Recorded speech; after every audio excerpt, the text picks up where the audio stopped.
Y'all know what it be. I'm checking how everything sounds before I go into the stream. Come on now.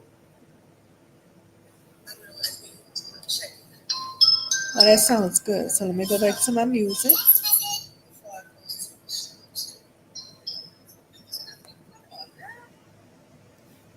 Let me get back to my music. I hope I can find a channel. I hate when this happens. Now I gotta check my sound and then go back to my station. I think this is what I was listening to. Let's see. All right, that's a relaxing vibe. I can deal with this. Yeah. That's pretty good. Would it be? So I hope you guys had a good day and having a good night. One second. All right. So, all right, let's get it started. All right. Y'all know I always gotta check this the stream to see how it's going before I begin to chat because sometimes something may not be working, and next thing you know, I I'll be talking to myself. Okay, well, hold on, I want to get my music up a little louder. Oh yes indeed. Let's get into this topic tonight. I wanted to examine some things about different women around the world compared to the ADOS FBA family of women and the ADOS FBA family because we tend to be the spotlight for a lot of people. And a lot of our women are studied indeed. That's undeniable. They all want to, act like us, look like us, talk like us, walk like us. You know what I'm saying? So we are very well studied people and studied women. In fact, the ADOS FBA family of women is who give the men of ADOS FBA its style and class and swag. Do you understand that? It comes from the mamas. Yeah, baby, it comes from the mamas of the FBA ADOS men. So when you looking at them and you talking about, oh, he's so fine, he's so gorgeous, he's so this, and he blow my mind. I want you to know something, honey boo boo. That's because his mother taught him all that he do, say, walk, and talk, and even his swag, girlfriend. So see, you can't dislike the ADOS FBA women, but love our men. You're stupid in that case. You're a stupid dingbat. I mean, I don't mean to sound all harsh and nasty, but you stupid then. Because I'm not about to be with any man and I don't like the women that he held from. Do you understand what I'm saying? It wouldn't make no sense for me to hate on the women that he held from, but I love on him. That'll make me a stupid bitch. And I'm not a stupid bitch. Right? Because if I got sugar for my Edos FBA man, then I definitely I'm gonna have love for his mother and sister and granny. You understand what I'm saying? The same thing if a black ADOS FBA woman is dating a white man. Girl, how can you tell me you don't like his mother and his granny and his sisters, but you love on him? That shit don't make no sense. It don't make no sense. You family with them. You have married into them now. Do you understand?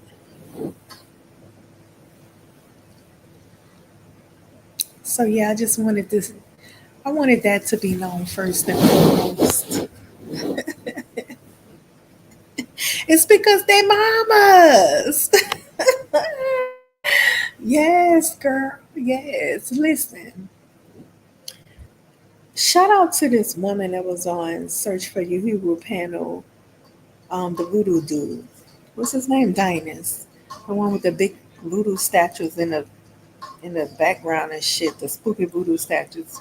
Listen, he had a woman hit his panel link when I happened to be listening one day, and she said, lady was like, hey, you claim that you FBA, ADOS FBA, right? And he like, yeah, by definition, I'm nigga, god damn it, you got me saying nigga. Listen, you're not ADOS FBA. Cut the shits. My goodness, just be who you really are for one time, just one time. Anyways, the lady calls him out. She was like, listen here. I think you're being too critical on ADOS FBA people. They're supposed to be your people. He like, yeah, by definition. The fuck that mean? He said by definition. So she goes on and she says, well, I think you're being too critical of them. If Africa has everything, you constantly put your people down. If Africa has everything, why the fuck? She didn't say it like that. She said, why is Africans being influenced by slave culture? That's what she told him. He couldn't really answer it. He felt real stupid, like he should have felt. She called him out big time. I said, wow. If Africa has everything and they the shit and they the cream of our crop and all of that, why are they influenced by us though? Why are they doing what we do? Shouldn't it be the other way around? If they the cream of the crop, they have everything going on. That's why I be like, why these motherfuckers lying when they say everything we do traces back to Africa? Are you stupid? Who can't see that that's not the truth? What the fuck? Clearly, that is not the truth. Africans ain't over there doing none of the shit that we do here in America as black people. I'm talking about the ADOS FBA family. Nothing. They're not. Let me turn this down a bit. And I just wanted to give a shout out to her because she really showed him how stupid his behavior is towards the ADOS FBA family. You claiming us, but it's clear that you have great animosity towards us. Mm. And they got some weak brothers out here today. Some of these brothers, it's not well. Put it like this here: we still not a exclusive people, and we still have an integrated mindset, and that's why we're losing. That's why I believe that we're losing.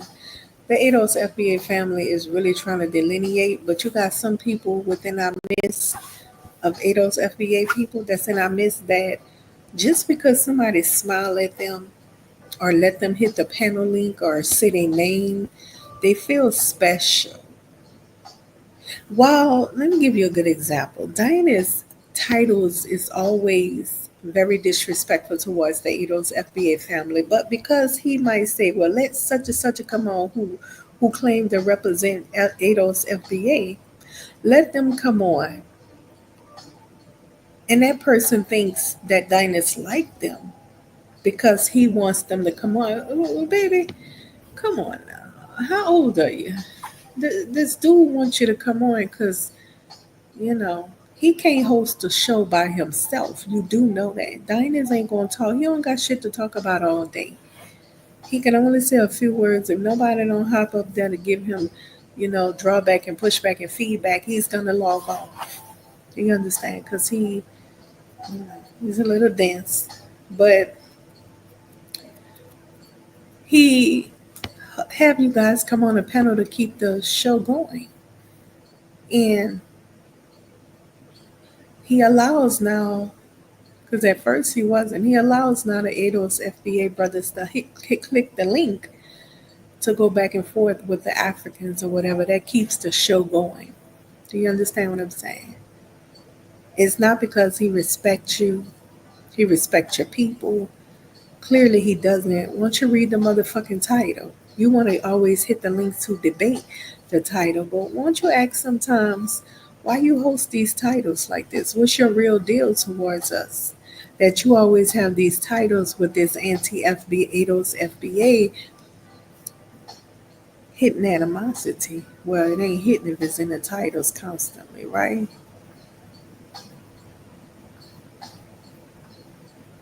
And back to the point of what I was saying, some people feel just because the person allowed them to hit the link and get on the panel to debate that they're liked by him. That doesn't mean he like you or respect you. And that's an issue in our community. They have a lot of black people that still look for people to, like them.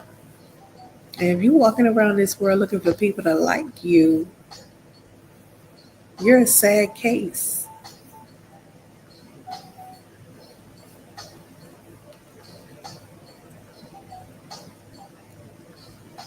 You know what I'm saying? You're a sad case, and you misrepresent a whole lot of ADOS FBA people in that case.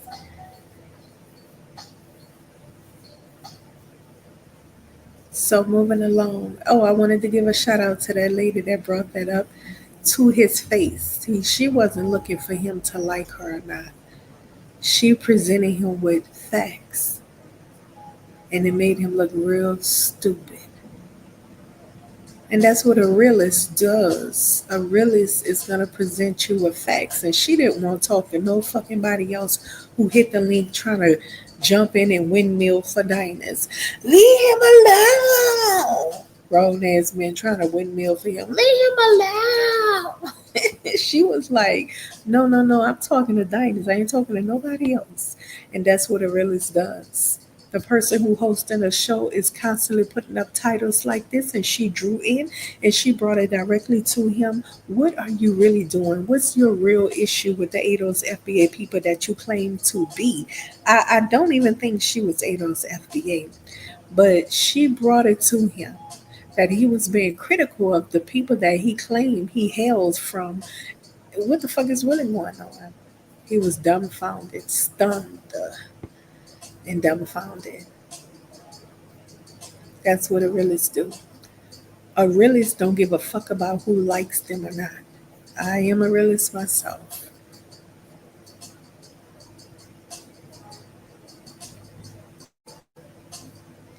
Okay, moving along though. Shout out to that lady. I don't know her name. I didn't get her name, but I wanted to shout her out. That was very necessary. It was very necessary. So, moving along. What else I wanted to touch upon before I go into my chatter zone? So, I want to address another thing I heard him saying on his panel. Because sometimes on here, I address the stupid shit I hear about ADOS FBA people or whatever. And so I wanted to address this as well. Now, he was talking about Westmore is, I don't know who the hell Westmore is, I ain't trying to find out. But Westmore is an ADOS FBA person by definition. Here we go with this shit again. And I'm like, what do you mean ADOS FBA by definition? What the fuck does that mean? Well, by definition, if you have one ADOS FBA, oh, okay, I see. So you're trying to find ways that you can be considered ADOS FBA. You don't like the fact that they're delineating, but a lot of you are trying to find ways to say that you are FBA, ADOS FBA. Listen, so he was like, well, Westmore had one parent that's ADOS FBA, and on his mother's side, his grandparents, his granny parents is Caribbean. So his mom ain't Caribbean? If his grandparents Caribbean, that doesn't mean his mother is Caribbean? Why the fuck you jump all the way over to on his mom's side, his grandparents Caribbean? Hello, sir. That means his mother is That means his mother is Caribbean as well. Oh my gosh, make it make sense. Come on now. So let's talk about that. Biracial and bi-ethnic people. So a biracial person by definition is a person who has two parents from different races. Or yeah, different races. That person is defined as biracial.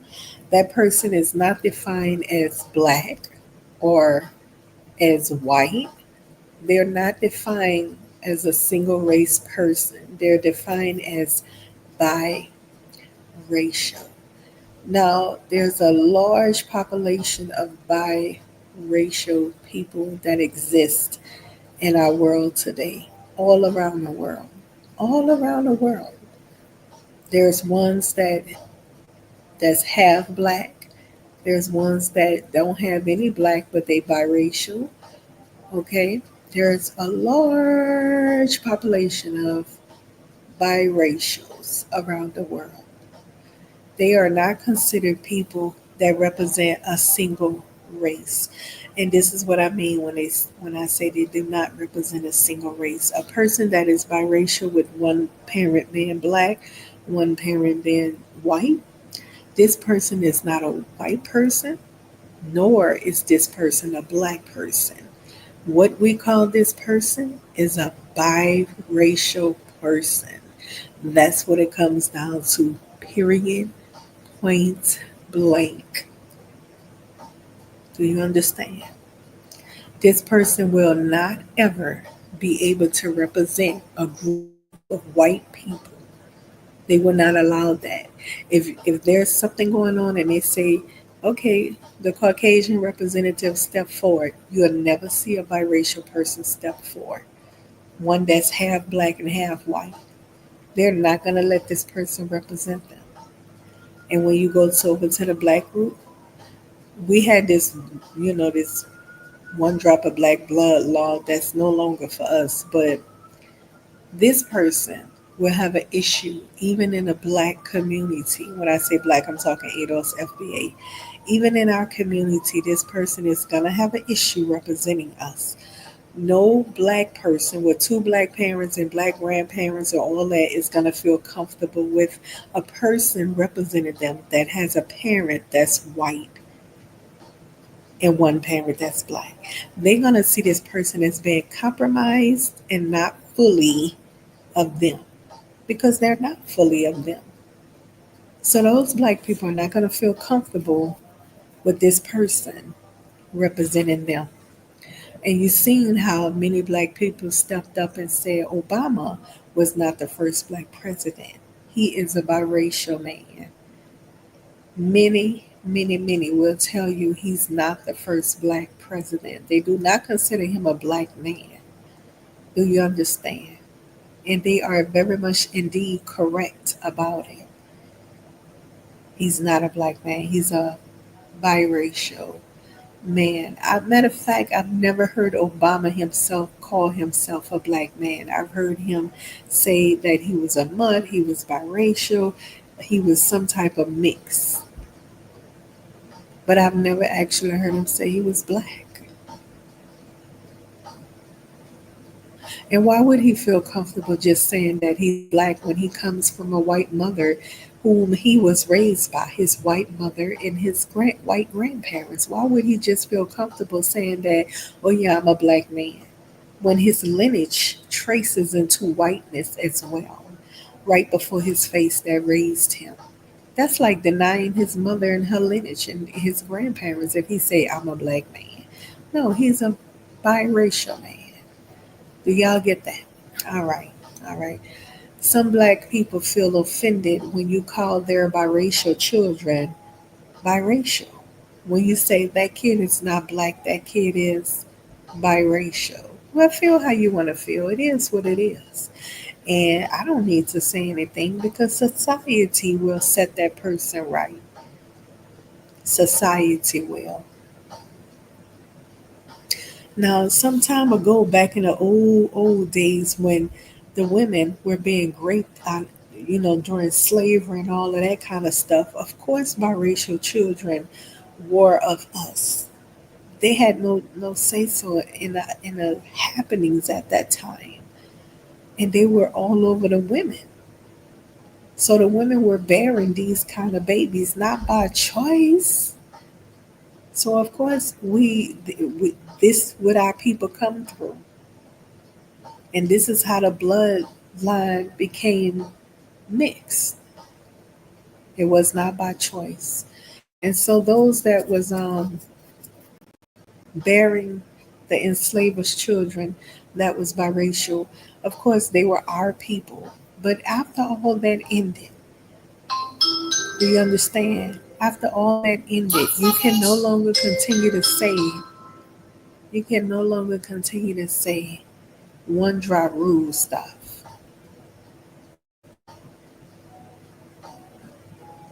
Because at some point it became a matter of choice. I choose to be with this non-black person. So that's, time, different situations, different eras, different situations. And when different eras roll in, sometimes you have to change up the rules and the laws to fit accordingly the new time, if you follow that. So moving along, let's talk about bi-ethnic people. Bi-ethnic is a person that comes from the same race of people, let's say black, and all these people consider to have African lineage or just black, period. And they have a parent from, that's pretty loud. They have a parent from, let's say, Jamaica, and a parent from the Edos FBA family. Okay. Can can that person represent, but that by ethnic person represent Jamaica, even though they are by ethnic, right? Can they represent Jamaicans when can they go over to their daddy's family who's Jamaican and say, "Hey, I'm gonna run for office over here, Papa, to be a representative of Jamaican, whatever, right?" I tell you the truth. When they find out this person is bi ethnic, not fully Jamaican, there's going to be a showdown and a throwdown. They're not going to take kindly to this bi ethnic person trying to represent them because the Jamaicans are going to want somebody that's just full blood Jamaican, two Jamaican parents, grandparents, and so forth, because this way they know that the person's whole heart is in it with them. But if the person is bi ethnic, another parent of a different tribe or group or whatever ethnic group, it's not going to be easy. And let's reverse it. If that person they have a Jamaican dad and a Edos FBA mother, and they want to represent the Edos FBA family, how will that go down? Will they get pushback? Most certainly they will. I guarantee they will because people's gonna go, oh, whoa, you Jamaican? Hold on, you got a Jamaican pet? Okay, no. We're not having that because you compromised at this point. What we mean by compromise is what I mean by compromise is that your heart is not fully in it with us because you are only half. Your other side is over there. So you're like a split between two. I know it sounds confusing, but I'm only telling the truth that the ADOS FBA family isn't going to want that representation because this person is a split. The ADOS FBA family going to want somebody that is full full blooded, both parents ADOS FBA, grandparents ADOS FBA, and so forth, just like the Jamaicans. Gonna want a full ethnic member.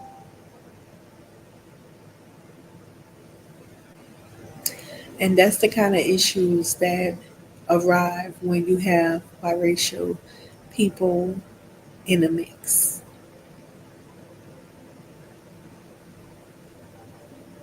That's what happens. It brings about confusion. Biracial, by ethnic, it's pretty hard to try to maneuver as a single race person when you're biracial, or when you're by ethnic to try to maneuver as a single ethnic person, which you're not. All right. You got to fit in where you fit in, or find out where you fit in. But there's a lot of biblical stories like this. It talks about biracials and uh, by ethnic groups, and it was the same way. I'm telling you, they always got pushback. They were never fully just easily accepted as Israelite or Benjaminite, because back in those days they had, in the Israelite nation, they had a child might have, she might have had a parent from the Gadites, is it Gadites? Let's say she probably had a parent from the tribe of Benjaminite, and another parent from the tribe of Judah. And so the child, that's when it comes in with, you are the father of your seed. You are the seed of your father, which means you gotta go with your father's tribe. But when it's different races, that's something completely different. Okay, it's a little tricky, but anyways, they have many Bible stories that talk about biracials and by ethnic people, and how it was not easy for them to try to fit in as a single ethnic person or a single race person when they were biracial or by ethnic. Yeah, it's definitely in the Bible, sweetie. So let's move along. I just wanted to say that anybody that is of by ethnic, they have one parent that's ADOS FBA, and and another parent that's not. Those particular people, unfortunately, they would never really truly be able to represent, especially with the delineation going on.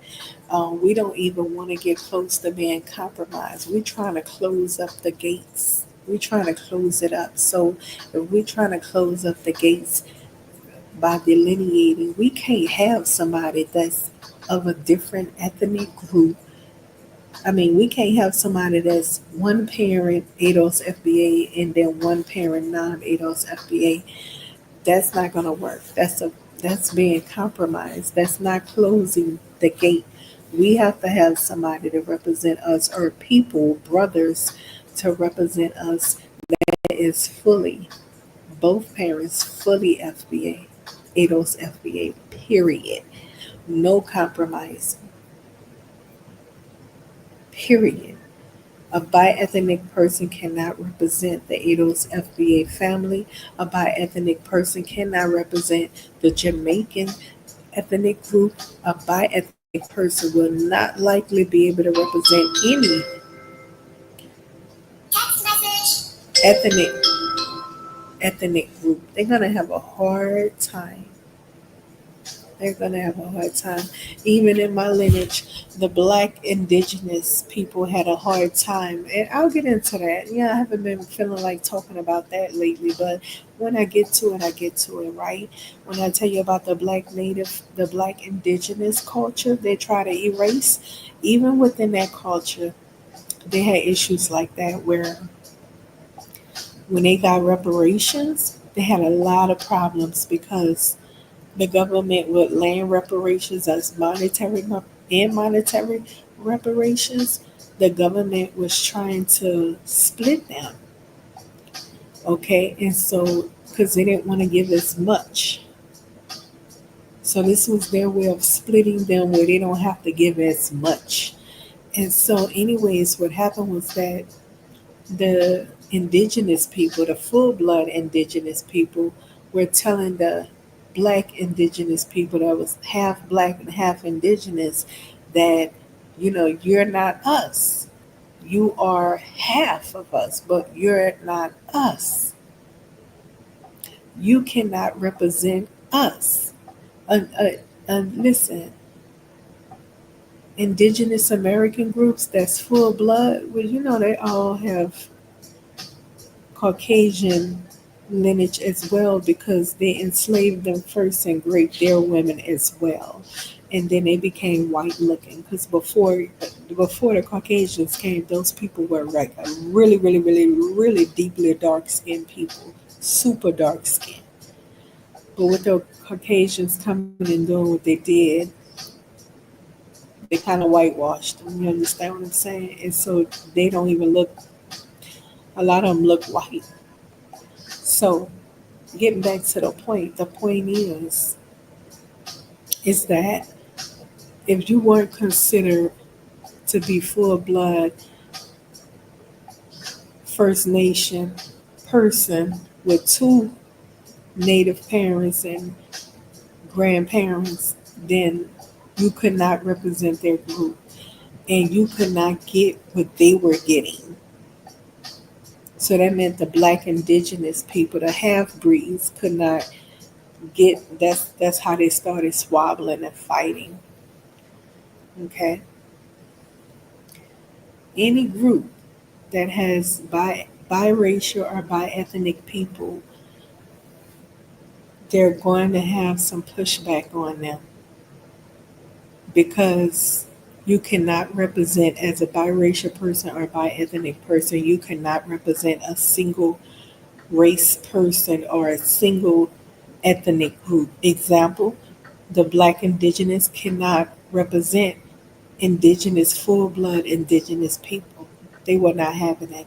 And a half, and what else? Oh, and a half indigenous person, which they call them black indigenous, half black, half indigenous, would not be allowed to represent a full blood tribe. Okay, and that full blood tribe is likely wouldn't be able to represent the biracials.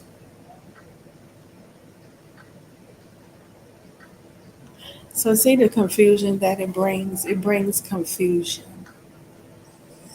It really does. But my point all to saying that is that biracial or bi-ethnic people cannot represent a single race group, nor can they represent a single ethnic group.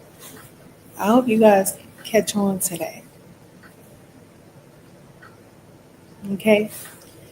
So a Jamaican person that has a Jamaican mom and a one Eidos F one Eidos FBA family parent, they cannot represent the Eidos FBA family. Period.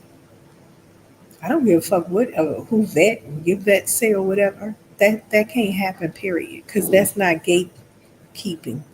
That's being compromised. If you let somebody represent who is not who has another parent from a different tribe, that wouldn't make any sense. It would be pure stupidity. You understand? All right. Moving along from that.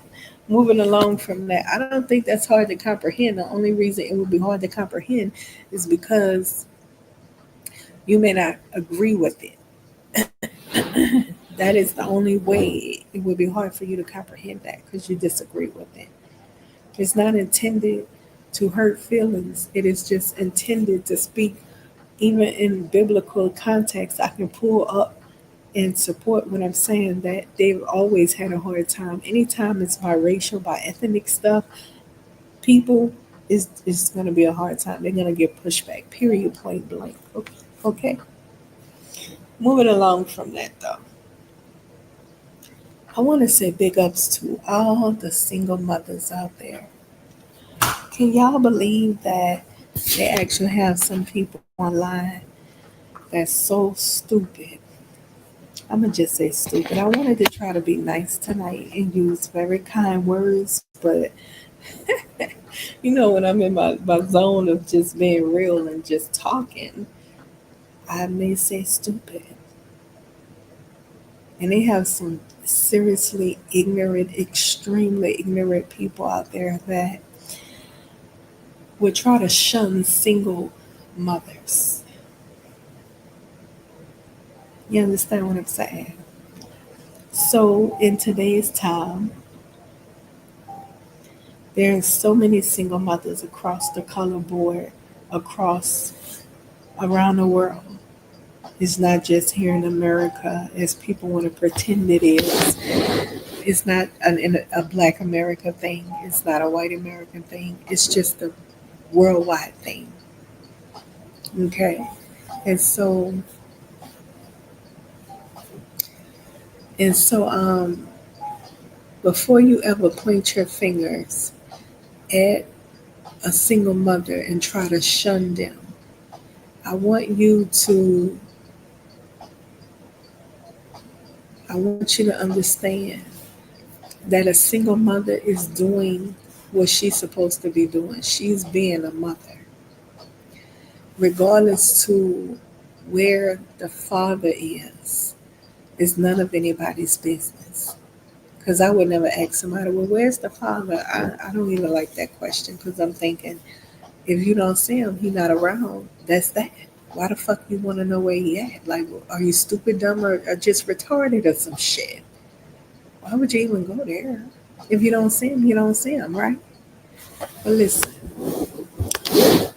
um, I big up single mothers to the fullest because they are strong and they keep our society going. Those women maintain being mothers regardless to whether the father is present or not. Now, let's examine this right here. A man that's no longer around to take care of his family, would he want his wife, a single mother now, widow, to continue on taking care of the family, the children?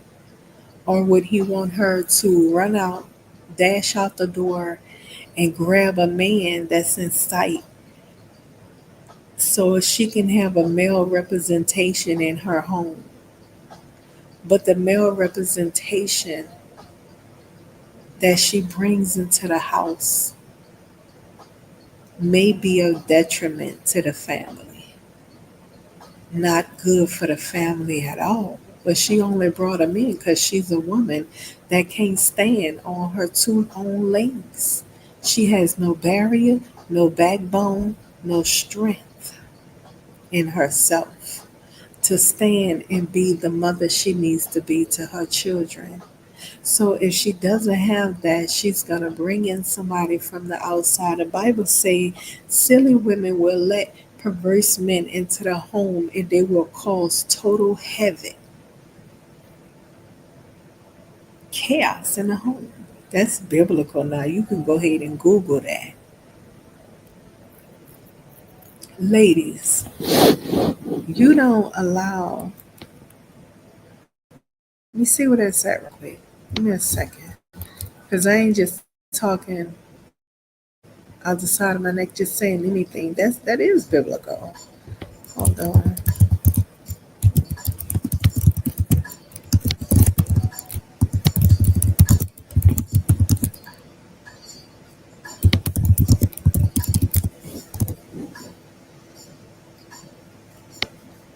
I wonder if this too loud. It's pretty late. I don't want it to be too loud.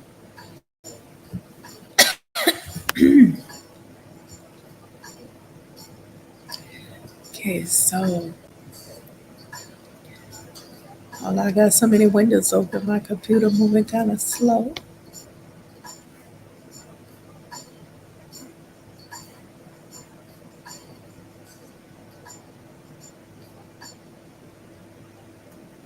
Okay,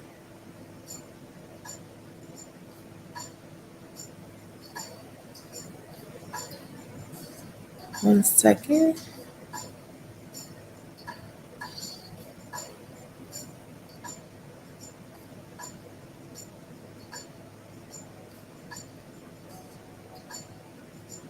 All right, so let's go back up here. We gotta share the screen right quick.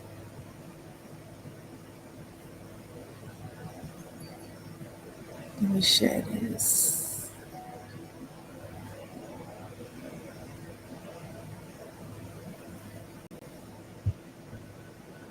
I just want you to see this real quick, right? So listen, in this first one here, I don't know if I click on this. Let me see if I click it, what happens. Okay, it just goes into the chapter. So it goes into this is this is Second Timothy chapter 3, verse 1 through 7, last days. But understand this, that in the last days there will come times of difficulty, for people will be lovers of self, lovers of money, proud, arrogant, abusive, disobedient to their parents, ungrateful, unholy, heartless, unappeasable, slanderous, without self control, brutal, not loving good, treacherous, reckless, swollen with conceit, lovers of pleasure rather than lovers of God, having the appearance of godliness but denying its power. Avoid such people, for among them are those who creep into households and capture weak women. There's a such thing as weak women. Verse 6 again, for among them are those who creep in among all of the bad ones, all the bad stuff I just read.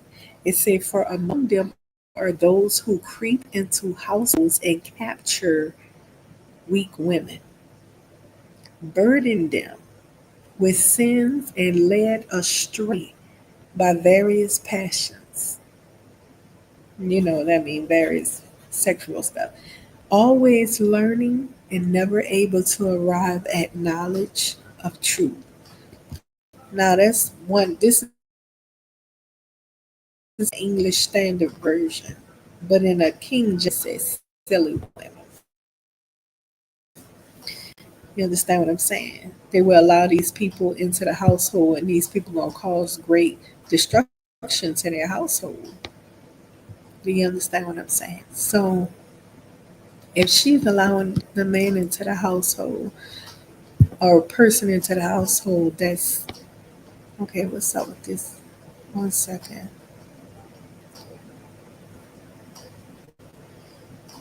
I wish I could have found the King James version. Oh, I see it. I see it. Yep, it's right there. There's different versions of the Bible, and it's I don't know how many versions of the Bible. It's like over probably over 100. So when you're talking to somebody, you have to know. Did y'all read the same version of? Do you read the same version of scriptures? Because it slightly differs in the way the story or scriptures are presented. So here it is right here. This is the King James version. It says Second Timothy chapter 3. This know also that in the last days perilous times shall come, like bad times. For men shall be lovers of their own selves, it's covetous, but I always pronounce this wrong. Boasters, proud, blasphemers, and disobedient to parents, unthankful, unholy, without natural affection, truce breakers, false accusers, incontinent, fierce, despisers of those that are good, traitors, heady, high minded, lovers of pleasure than lovers of God, having a form of godliness but denying the power thereof. From such turn away. You see how the words slightly, are different? presented different. For of this sort are they which creep into houses and lead captive silly women. There it is, silly women, laden with sins laid away with diverse lust, ever learning and never able to come to the knowledge of truth. All right, so I wanted y'all to see that, right? Because let me whoa, I don't think I was sharing the right screen with y'all. Wait a minute. Oh snap, I wasn't even I wasn't sharing the right screen. Was I? Let me see. Nope, I was not sharing the screen. Hold on a second. I hate when that happens.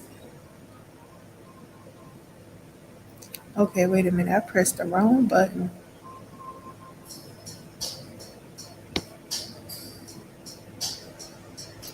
All right, so I just want y'all to see it before I exit out. This is what I meant for you to see. This is Second Timothy chapter 3, verse 1 through 3 and 7. So it says, this know also that in the last day, so forth like that, what I read to you guys. Okay. And down here, verse 6, right here, it says, for of this sort are they which creep into houses and lead captive silly women, right there. Okay, laden with sins, led away with diverse lusts. All right, I just wanted y'all to see that. I didn't want to, because I read it out, I wanted you to see it for yourselves. Let me go back and remove this. Okay, I took it out. Okay, all right, so it came off. 1 second. So now I had, so what was I talking about? Oh, single mothers and ladies. Just because you are a single mother, it does not mean you run out into the streets and run up on the first man and show you his teeth. Hey! And you think that's a potential household partner to be a family with, help you continue to raise your family and be a part of your house. Damn, that thing loud, and be a part of your household. That is not the case. That is not how it should go down. Because if it does go down like that, that's pretty dangerous these days, especially. Okay? And so when people telling you something about, oh, you're a single mother, baby, you are very smart for taking your dear time and keeping your doors locked and not being a silly woman. Letting these men creep into your home, or these butchers or whatever, studs, whatever you may be into. It might be other women. Let them creep into your home and cause any kind of trouble, because when you got kids in your home, you do not want that kind of stuff going on. You have to be the parent that protects, not just provide, protect as well if you're a single parent. Okay? So you just can't go, it's all about how I feel. Do I like him? That's all that matters. My kids don't matter. You can't be doing that. Nah, you can't do that.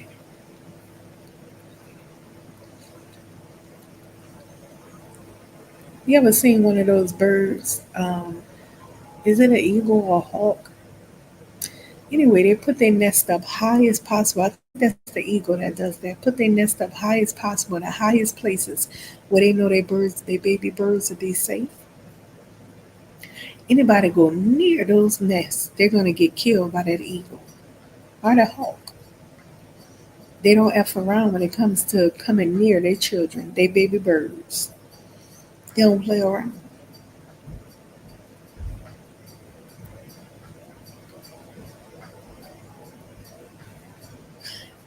Have you ever seen a mother animal with her cubs and with her chicklings or ducklings or whatever? They get vicious. Even when it's the father that's around, they are extremely protective. I mean, just look at the videos with cats. When cats have little cat kittens, even when a father is there around, the cat is extremely on guard against anything coming near her babies. Same with bear mothers and cougars, and they're extremely protective of their cubs, even from the fathers.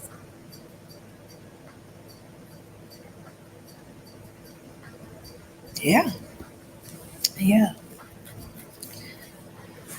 So understand that when you are a parent, especially a mother, you're not just there to provide and nurse, but you also are the protector. You have to protect your children.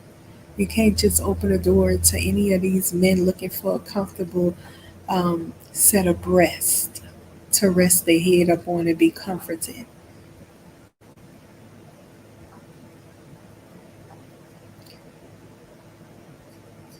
So when people point the finger at you and try to shame you, talking about you're a single parent, sweetie, you're not a single parent. You're a fucking smart parent.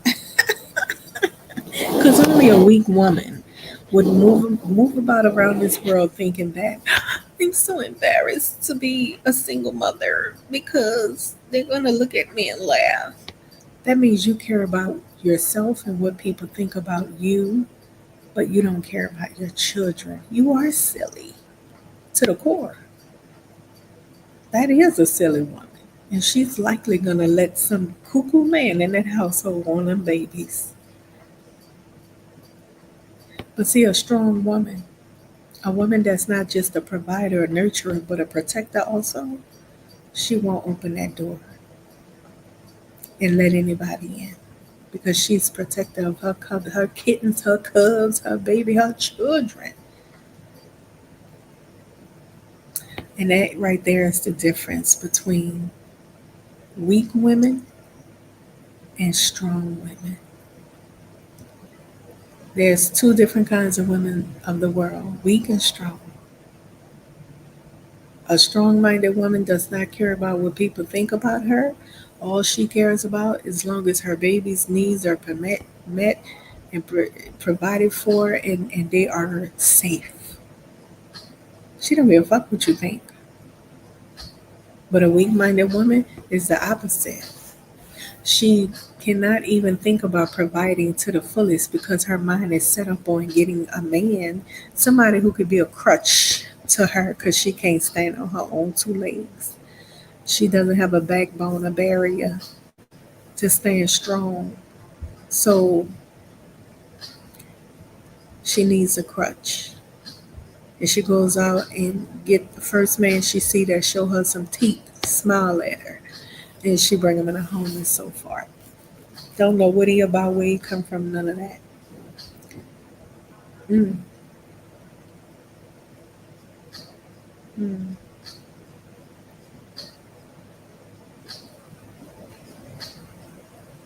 yeah. So, anyways, for the single ladies, I know the single mothers. I know when it comes to strong single mothers, they laugh at women like that. Women that go around hawking about, oh, you single, or I need a man in the house.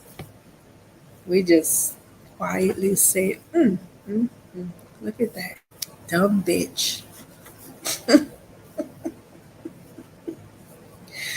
So, this is for the single mothers. Big ups to you for being great providers and protectors of your babies, your children. You're not going to open the door to anybody and let them in on your children. Big ups to you. All right. And then I want to roll into the fact that what makes single parents? Sometimes single parents choose to be single parents, single mothers in particular. Maybe they were married and it didn't work out. Maybe the person had some type of mental breakdown or something. You never know. And the single parent decided, hey, we're going to go ahead and break, apart ways, and you go over there while we be over here. Or the single parent, of course, is sharing responsibility, like a lot of us. We share responsibility with the other parent. Or the single parent could have a strong family structure that helps, and that child isn't worried about where's daddy because they got other family and life goes on. You see what I'm saying? So, um, strong-minded women don't cry about where is the man, and just don't do that. Just don't do that. And so, there's so many people in this world that have been. I don't believe in single parent homes. I don't, but I do believe in, if it comes down to something happening where you have to become a single parent, you have no choice to protect your children, then I definitely believe in, do what you got to do to protect the babies. Okay? I would never advise you, well, you just got to take it, girl. You just got to, get them ass whoopings and shit, and hopefully, nothing truly bad will happen to you. What the heck? You know what I'm saying? I wouldn't advise that. So, this is my big ups to single parents. Don't ever, because I've been hearing on these YouTube streets, people trying to play you for being a single parent. I know you can never play Miss Chantell for that. Listen, I told you I have a little respect for a lot of men of today. I don't see real men out here today. I don't see them. And I've heard a pastor man say the same thing. I went to a church and he said the same thing. He was in his church and he said, what men? That besides myself. I was like, what? Did he really just say that? Because he had his son in there and all of his usher men and people that work with him at the church and stuff, his congregation. And he was like, what men besides myself and a few? I was like, damn. That was a whole pastor man that said that. He acknowledged that out here today, there's not a lot of men.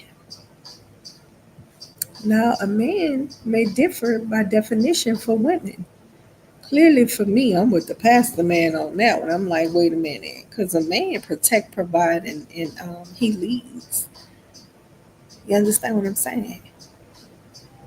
And a woman has her place. And a lot of men today is not trying to do those things, protect, provide, and lead. I told you, I hear on these YouTube streets how these men today are complaining about being providers.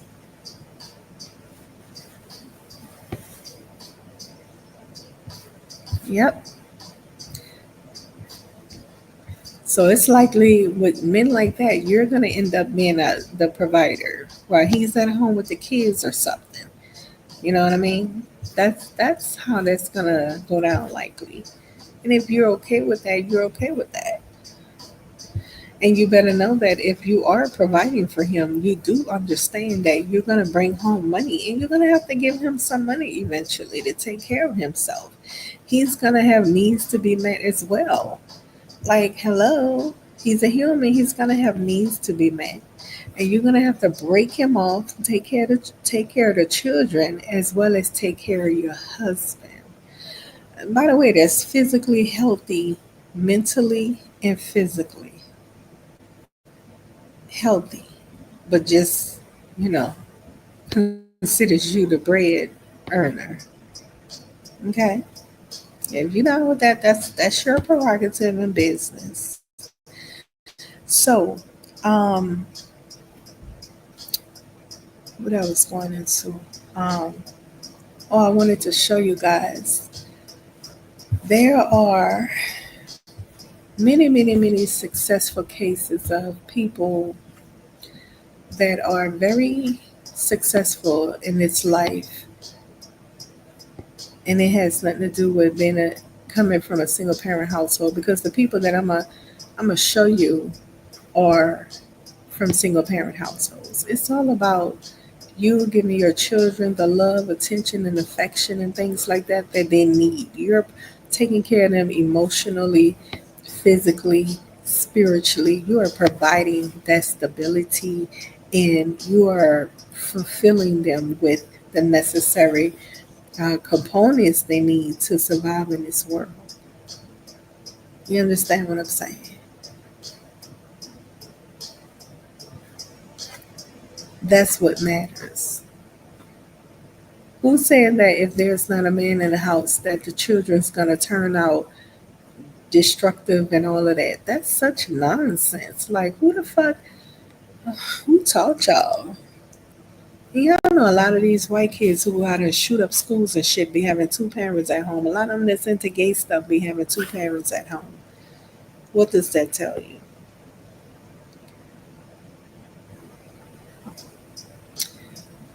So, a list of people that was raised by, and I'm gonna just show them because they're famous. But remember, there's a many more that's non-famous that was raised in single parent households that turn out great and successful people. It is such nonsense um, to think that one second that people turn out bad if they don't have two parents in the home. That's such so stupid and dumb. Do you understand what I'm saying? Today they got women going out collecting children from foster systems and stuff. That's single women, single mothers. They naturally choosing to be single mothers, going to foster care systems and saying, I want to be a foster parent or I want to adopt. That's happening a lot. There's women that is going to having babies, what they call it, storing the eggs, and then they having babies through little with medical devices or whatever you want to call it. I forgot what they call that, but yeah, okay. So some of the people that has been raised by single parents. Alicia Keys. We're not gonna say that Beyonce thing because we know that her dad was. They were up in age. They, they were up in age when their parents split. So we're not gonna say Beyonce, but Alicia Keys. She was raised by her mother. Again, I'm gonna say that just because you're a single parent doesn't mean you actually taking on all the responsibility alone and the father is completely absent. You can be people still consider it single a single mother if you don't live in a household with the child's father. So you see what I'm saying?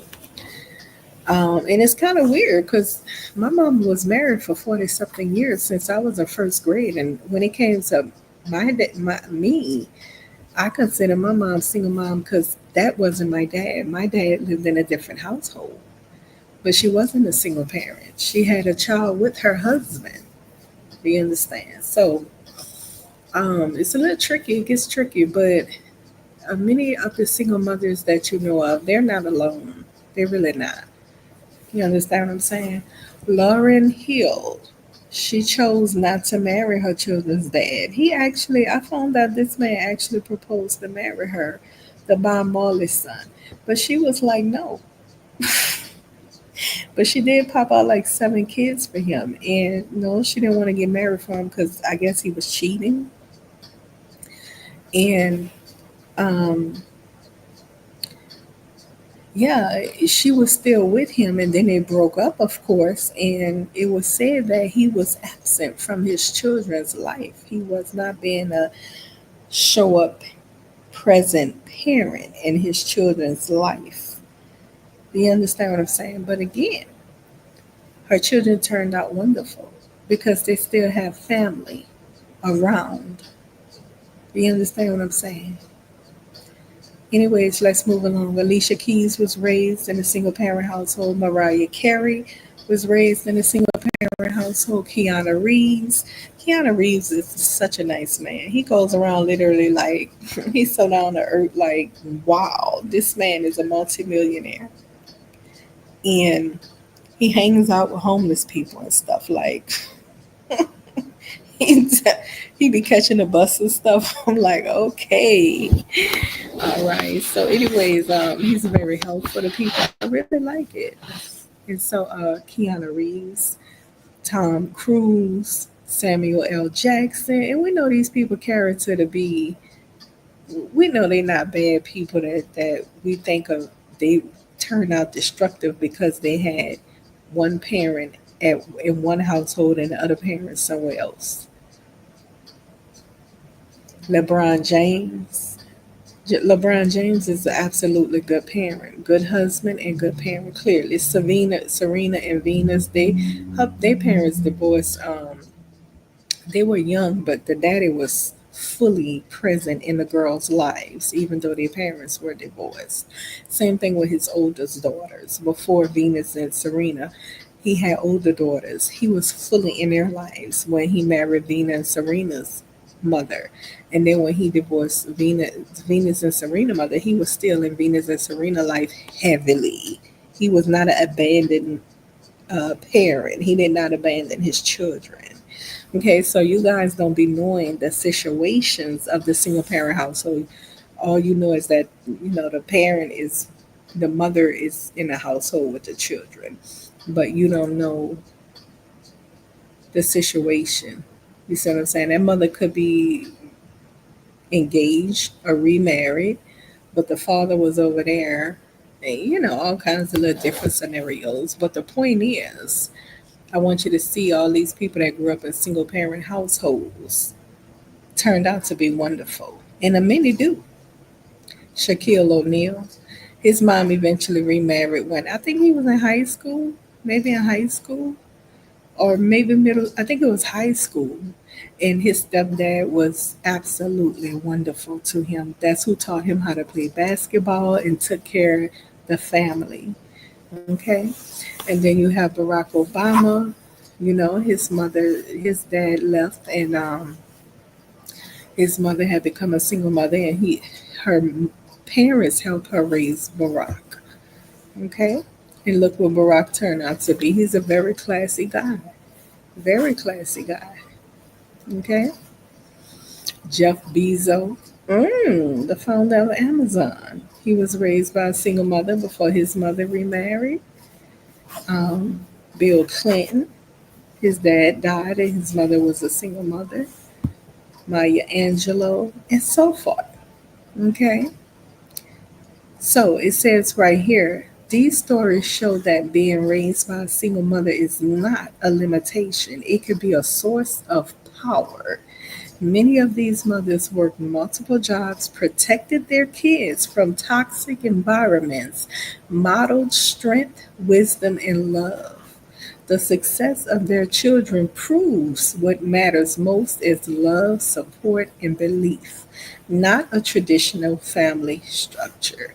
And I'm quite sure everybody would like a traditional family structure. But when it comes down to protecting your children, making sure they are A-OK, that woman is going to choose her children. For those women that choose their children, they're going to be like, hey, I got the love. I'm going to support my children, and I'm going to be there for my children to give them a protected environment. Do you understand what I'm saying? That is a real woman, a strong woman, and a great mother, an awesome single mother. So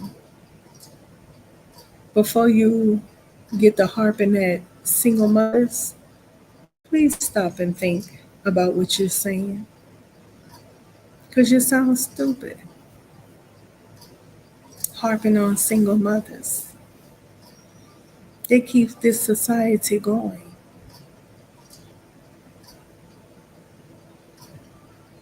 They don't have to be single mothers, right? They can abandon the children or get the children over to somebody else if they just feel like, I don't want to be a mother. They can drop them off at the foster systems, but they don't. They maintain. They put their children first because they are awesome women, single mothers. And any real strong man, a real man that's a strong man, he would want his children's mother to be a strong-minded woman that don't just run out the door and grab up a man when she feel she's single because she feel like she gotta have a man or some shit.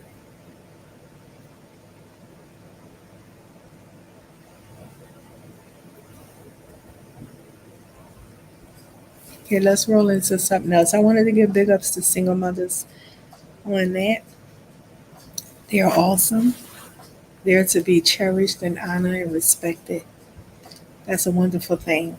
I mean, once again, there's two kinds of single mothers. Now there's strong single mothers, and then there's silly women.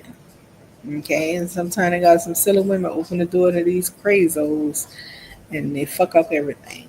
Okay, or they might have a strong mother that don't very strict, don't play that bullshit, none of that. Okay, big ups to single mother. Even putting effort towards it is a big up.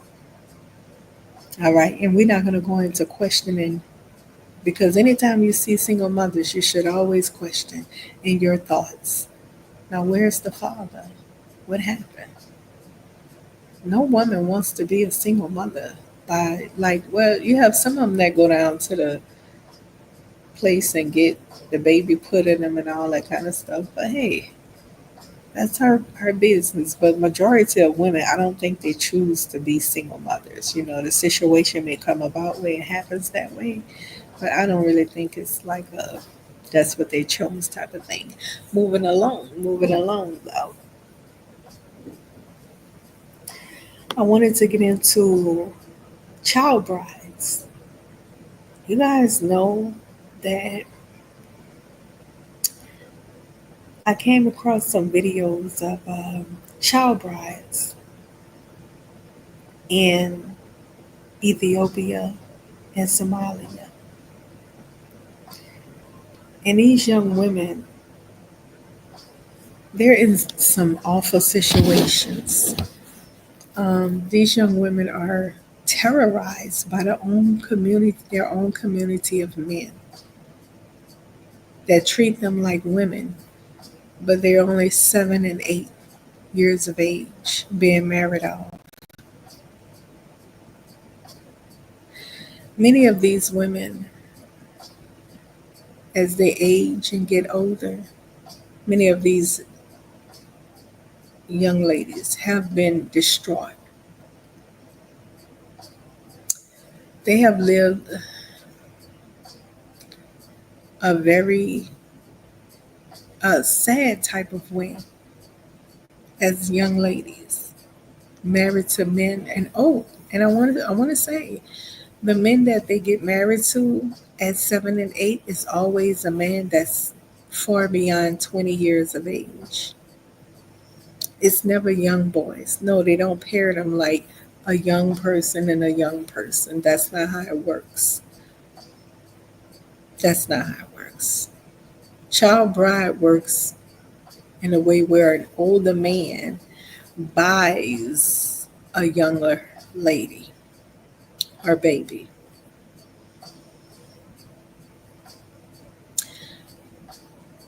These young people, young women, are scared. They feel terrorized. They so scared. And they feel so bad.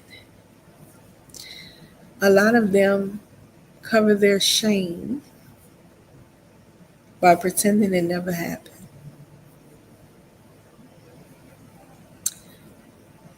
Let me bring you to a video. Yeah, let's go to a video. I think a video is good.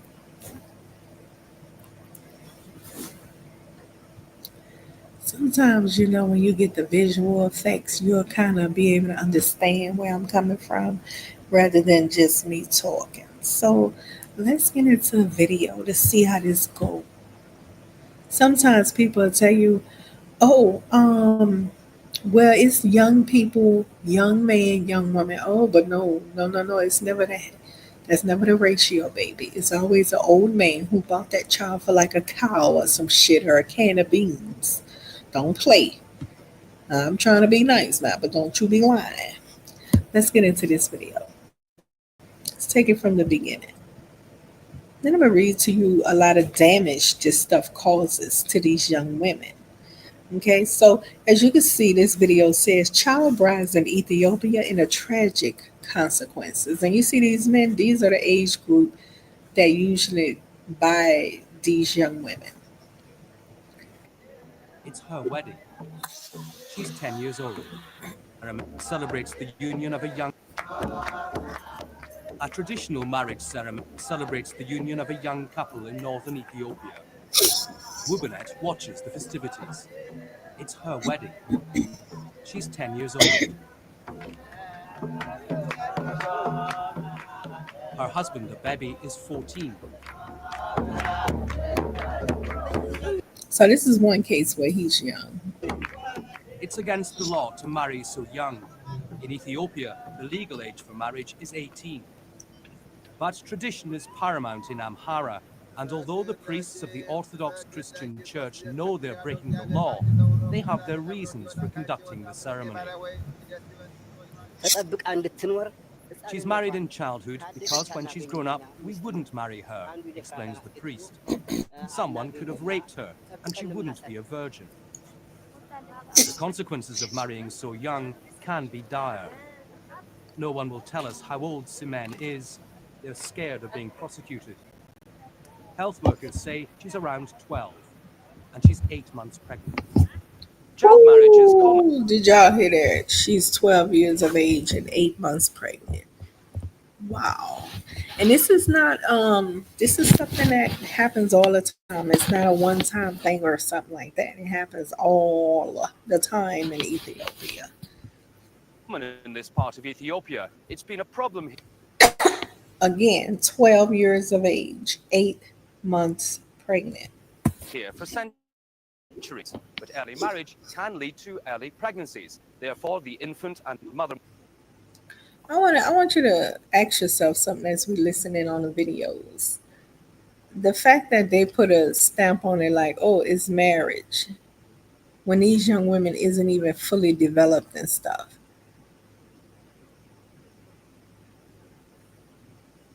I mean, it's almost like, well, we're gonna hide behind it's marriage type of thing. Mortality rate is very high. These young girls' bodies are simply not developed enough to cope with the trauma of childbirth. Simen tells me she's looking forward to being a mother, but she'd rather be back at school. Achuach is a classic example of the problems created by getting pregnant so young. She spent 2 days in labor when she was 15. The baby died, and she suffered a fistula, leaving her incontinent and ostracized.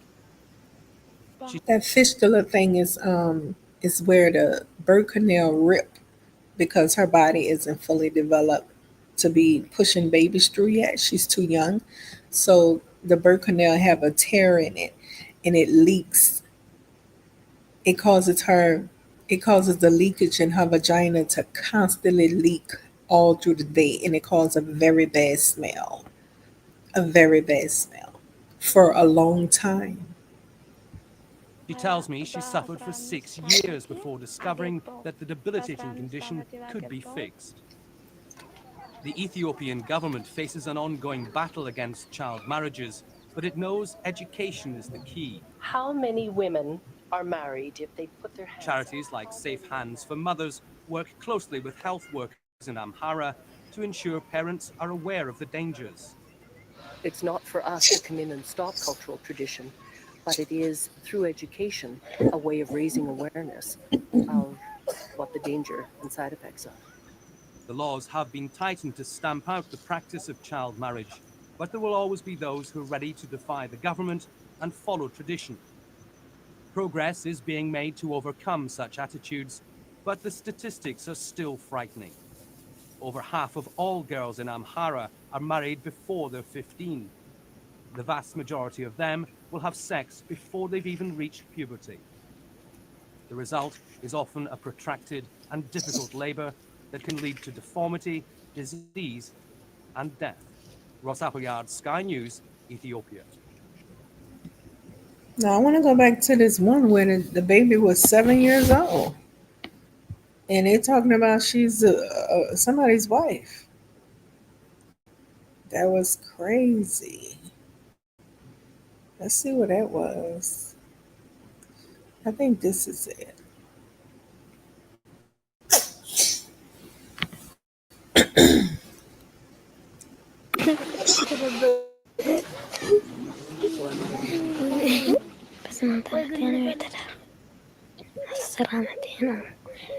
She's 10 years of age. You can see how sad she is talking about marriage. She don't want to be married. She says she want to go to school.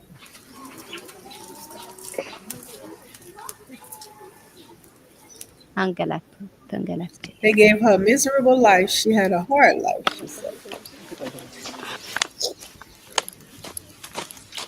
ይደበደኛል ማለት ነው ግብረ እንደዚህ Used ጋር to beat ግንኙነት her, she ሲባል አላውቅም said. She ይላል didn't want to እንዴት have እንደሆነ sex. አላውቅም She didn't know what እሱን it ያ meant. 7 ዓመት She was 16 7 years old and about, wait, I think she said she was 7. Let me see. She was 17, I think she.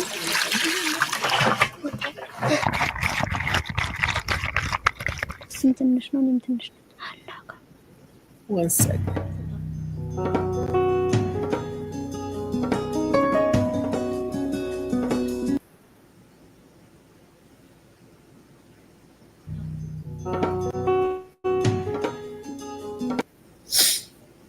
እንዴት እንደሆነ አላውቅም እሱን ያ 7 ዓመት 16 Yes. She was 7 years old and he was about 16. ዓመት ነው እንዴ ሆነታ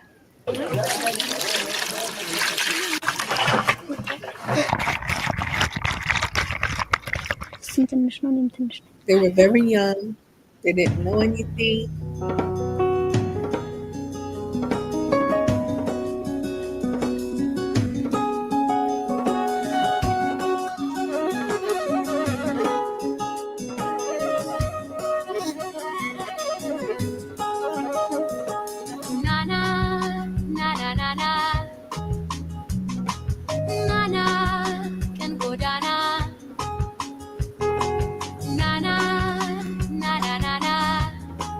Say they have the highest rate of child marriages in sub-Saharan Africa.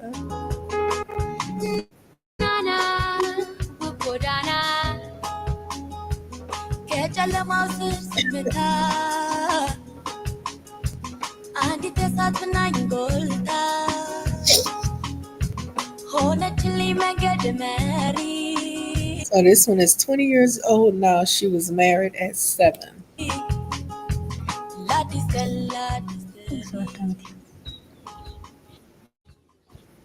ግን የዛን ጊዜ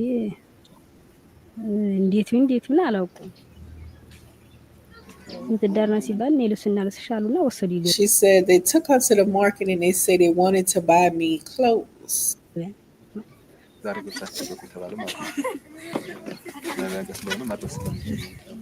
She's now 10 and she was married at 7. Can you believe this shit? She's 10 years old now, married set, and she was married at 7. When she woke up in the morning, there was a party at her house.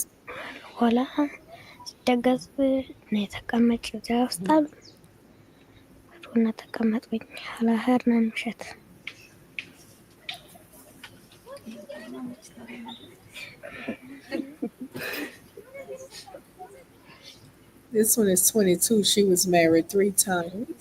የሰርጌለትማ ጠዋት ቀኑ ሙሉ እዚያው ሲደገስ ሲጨፈር ዋለ ቀኑን እዚያው ድግስ ዋለ ኋላ ማታ ላይ ምሽት ወደዚያ ስነድ ፈረስ ነው ፈረስ አይሆንልኝም አዝሎ ነው ወሰደኝ ልጥፋ ሲል ሲደበደበኝ ምን ሲለኝ አማት She said when she wanted to go back home, her husband beat her. ደግሞ ምን አበሽ አብረሽ ማተኝ ስትለኝ እየተነሳው በቦታው በምን Mother-in-law said, "Why are you not sleeping with him?" በዳሪም ስወጣ ተጫጉሎም እንዲሁም ወጥቼ ሲመታ ጊዜ ጠፍቼ እጄ ነው ያለው። She tried to run away. ከመጀመሪያ ቀን ጀምሮ ያው እኔ ደስተኛ አይደለሁም። ምንም አላውቅም። And she wasn't happy there. ቁም እዚያ ደስተኛ አይደለሁም። ያው ሳለቅስ ነው የሰነበት ማለት ነው። She was crying a lot.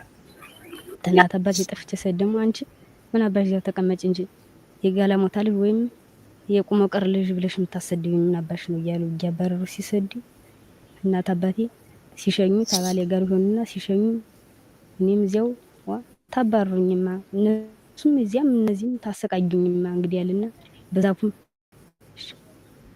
በዛፉም በምኑ ሰቀልና ሳድር ልጅ በልቶ የነበረ ጊዜም በዛፉ ተሰቅያ አድሬ እናቴ ዝም ብላ ምናምን ነገር የላት። ከዛ መሬቷን አከራየችና ጥጃ እየጠበቀች አስተምሪ ብላት እምቢ አለች። አስተምራይ ቢሆን She asked to go to school and they told her no. አሪፍ ነበር። ሴት ልጅ ኖረኝ አስተምራታለሁ። ጥራት Said if I had a daughter though, I would send her to school. I wouldn't force her to marry. ዛሬ ሰው ሁላ ሲዳር ሲጎራረስ እጅለሽ ተጊዞ ሲሄድ በጣም ቀናለሁ። የኔንማ እንድታየው አልፈልግም። የኔን ስቅይት I don't want my daughter to repeat the life I had, she says. እሷ እንድታየው አልፈልግም።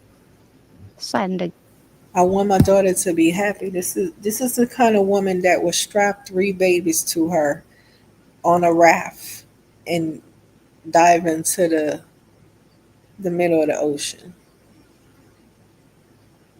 You know, I'm saying not dive, but she'll strap them 3 babies to her chest and get on that raft and swim on over in the middle of that ocean with all the hopes to get to what piece of land they arrive at. I think it's Spain somewhere first. When them Africans be voyaging from Africa to Europe, I think they get to Spain first. I've seen those rafts. Many of those people cannot swim, and I've seen women on those rafts with little babies like 5, 4, and newborn. Wow, with no life jacket at all. And what happens is the first people they're gonna reach to save is the children and the women, and the men start panicking because they want to jump on. They don't give a fuck about no women and children now. They want to jump on. So they begin to panic like, no, get me first. And that's how a lot of them get to drowning because they get to panicking. They don't want to go one at a time. And the first ones they want to rescue is the women and the babies. Period. ግን ተደስታ እንድትኖር ነው የምፈልግ። የኔው ስቅይት ይበቃል ያሉ ነው። She said her misery is enough. That sums it up. They are not happy women. They are living miserably in those villages with those men doing that to them. I can't imagine having a 7-year-old daughter and that shit going down. That is so hurtful. This is a baby. Okay, come on now. 6. We're talking 5, right? 5, 6, 7. A 7-year-old, people. And what is this teaching the younger boys who has to go in 16 years old and mess with the baby? That's telling him that shit is normal. And oh my gosh. Oh my gosh.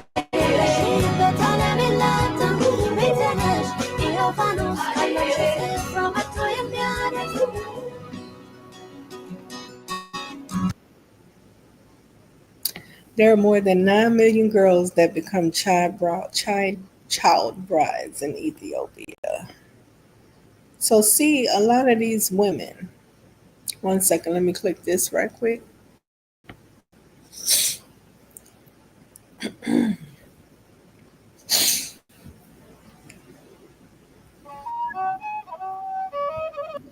A lot of these women, some of them make it to America, fortunately for them. And when they do make it to America, let me tell you something. They are so happy that their daughters won't have to go through that. They're happy. that their daughters don't have to be married at 7 and 10, pregnant at 10 and 12 years of age.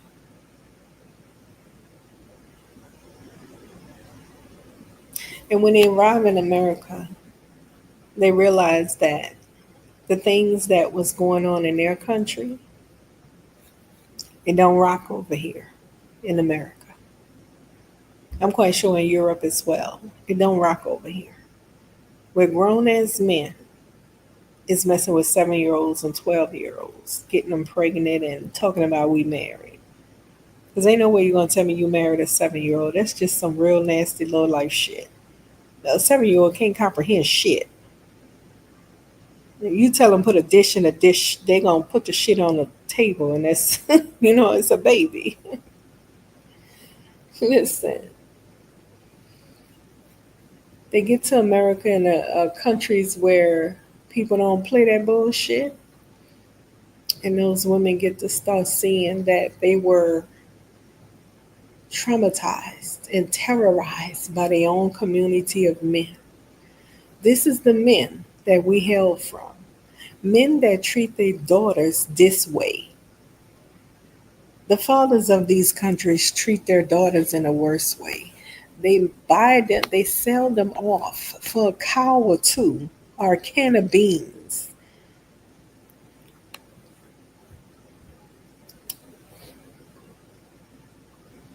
Or a can of beans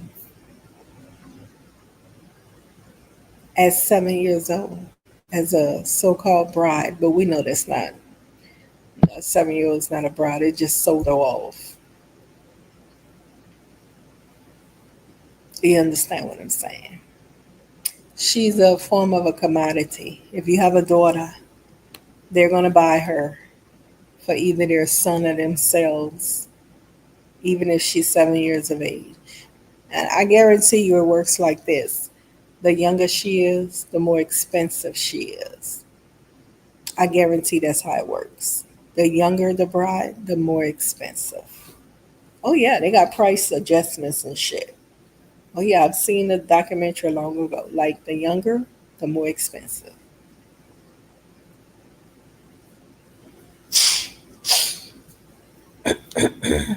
Terrorizing their daughters, selling them off to strangers for, again, a cow or two or a can of beans.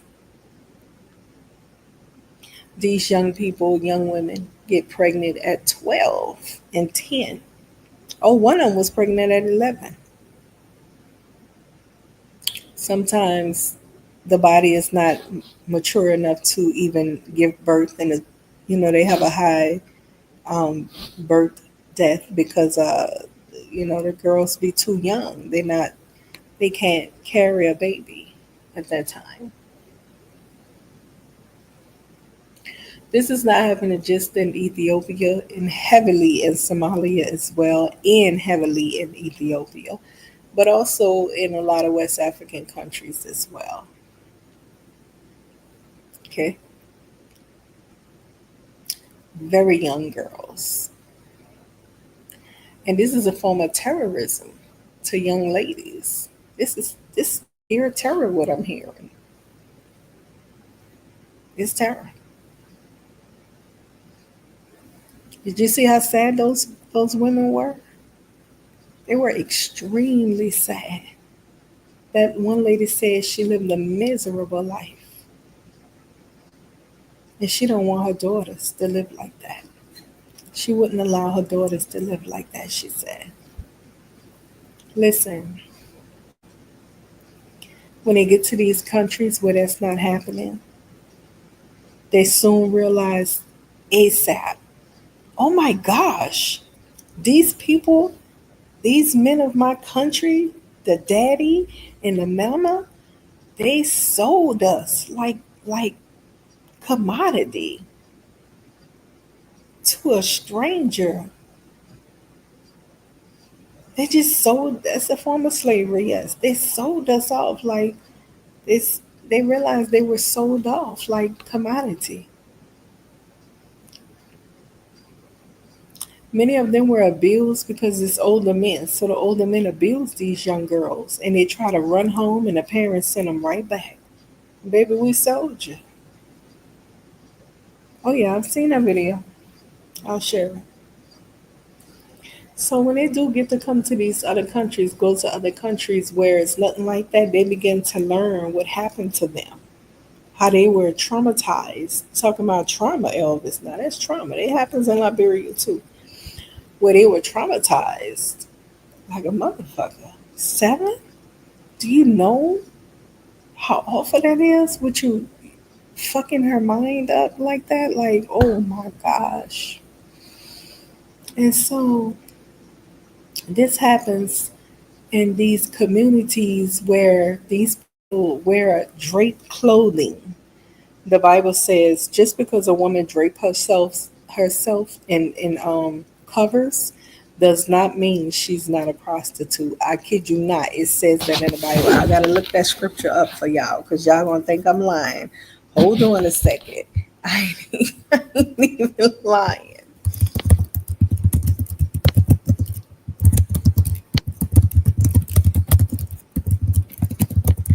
I'm forgetting how to spell the words and stuff.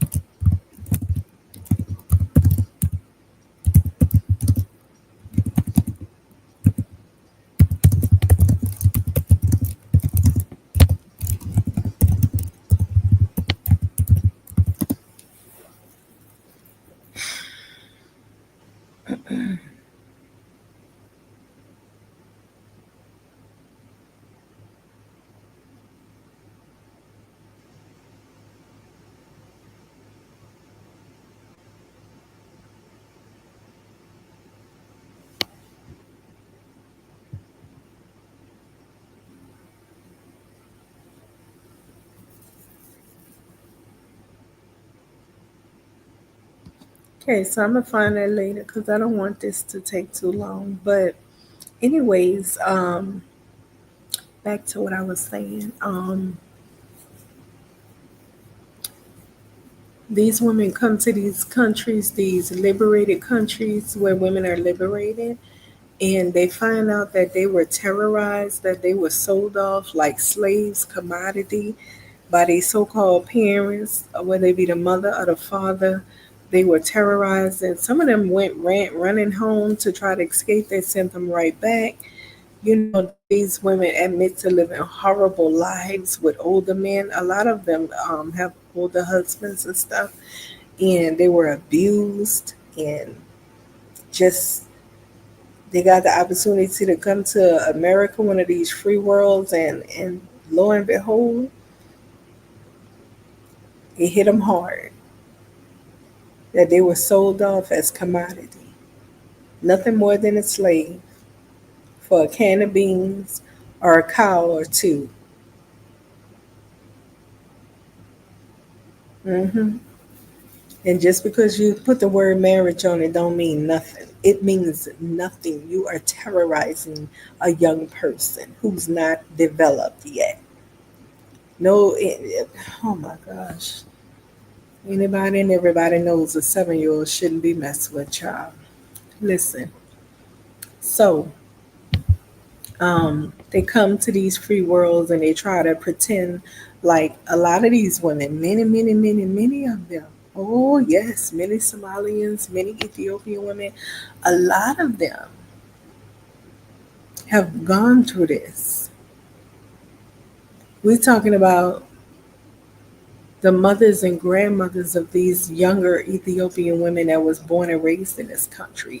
Their mothers and grandmothers went through this stuff. They were traumatized and terrorized and sold off as slaves by their own parents to grown men at very young ages to be tortured with the so-called wife approval stamp. Well, we know it's not a wife. It's just pure selling of young women. That's all it is. They were left traumatized. That could be very hurtful. The lady said she was miserable. That can cause you to be very hurtful, very miserable, unhappy.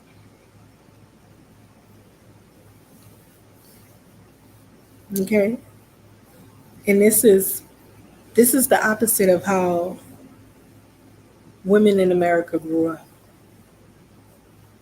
We didn't grow up in such ways. We were more protected by the governmental system, by our dads, a lot of us.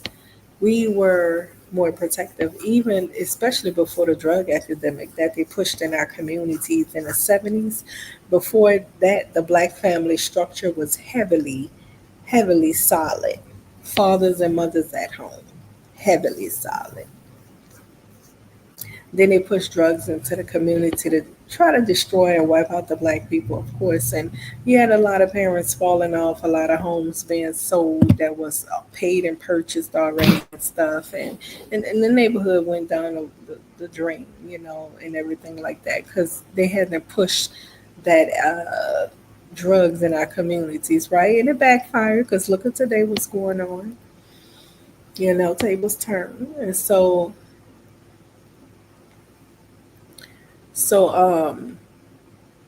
we had a lot of absent parents and stuff like that due to that.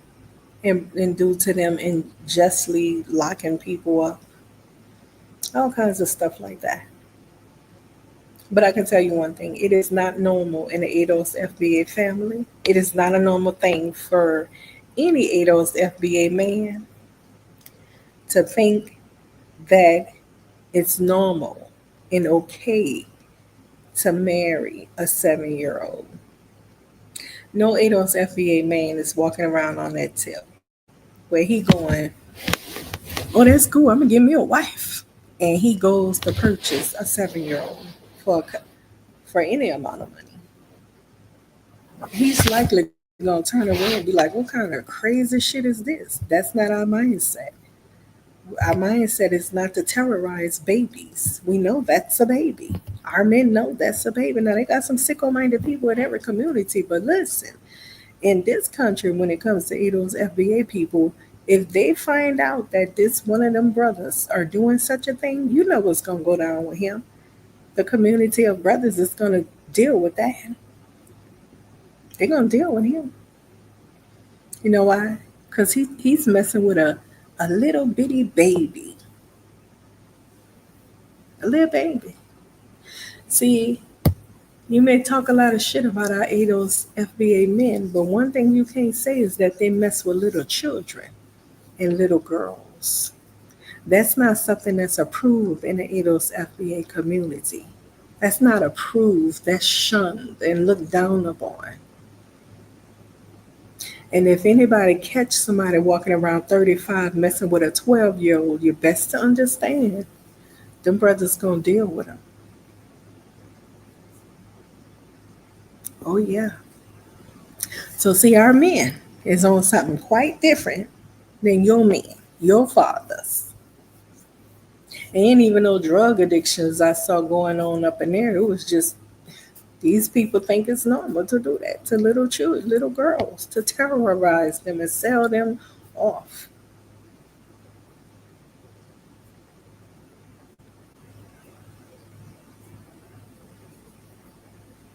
It's a lot of things that the ADOS FBA brothers wouldn't do that they do in a lot of different African countries.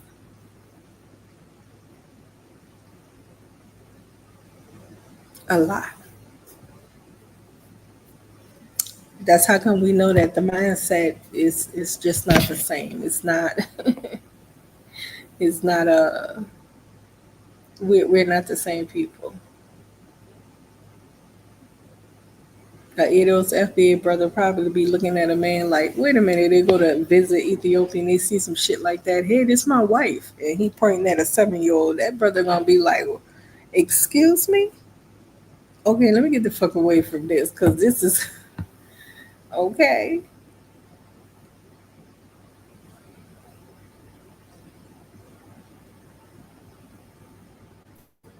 Yep. And so they come here to this country and they put on a disguise because the women are embarrassed at this point. when they learn that over here in this country, that's not how we operate. Little girls are protected, young ladies are protected, and they're not allowed to be touched until a certain age. And if you touch them, you will be prosecuted. Okay? So the women become embarrassed. Ethiopians, Somalians, this is normal in their country. They become embarrassed because they realize that they have been tortured and sold off as commodity by their own fathers and mothers.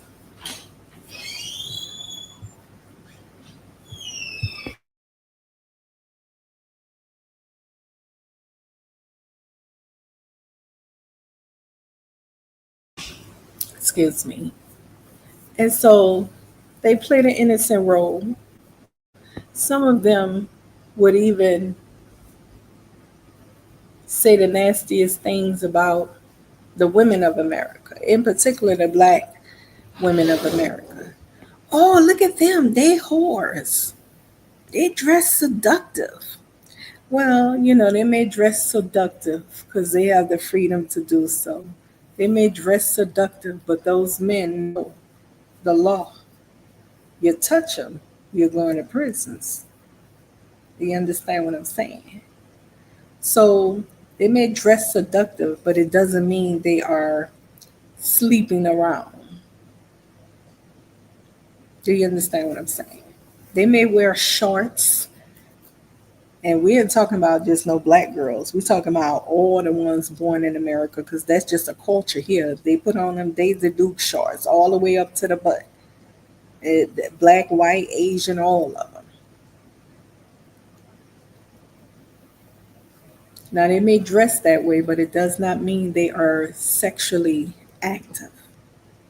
And also, just because you're draped in sheets does not mean you are innocent lamb.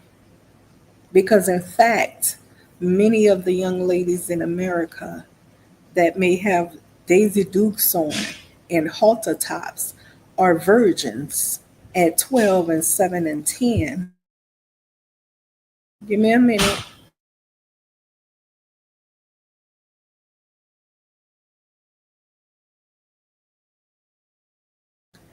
Many of those young women are virgins. 12, 7, 10, middle schoolers, they're virgins. While on the other hand, the Ethiopians, Somalians, and Africans dressed in sheets, draped in sheets, have been married at 7 and 12 and 14 and have had children by 11 or 12 years of age. Most definitely 14. Have been so-called married. We know the marriage ain't real. It's just a cover-up, but we know that it's bullshit, okay? It's not a real marriage at all. Because you can't marry somebody that's mentally incompetent to fucking, it's children, it's little girls, okay? So you see how you can't judge a book by its cover?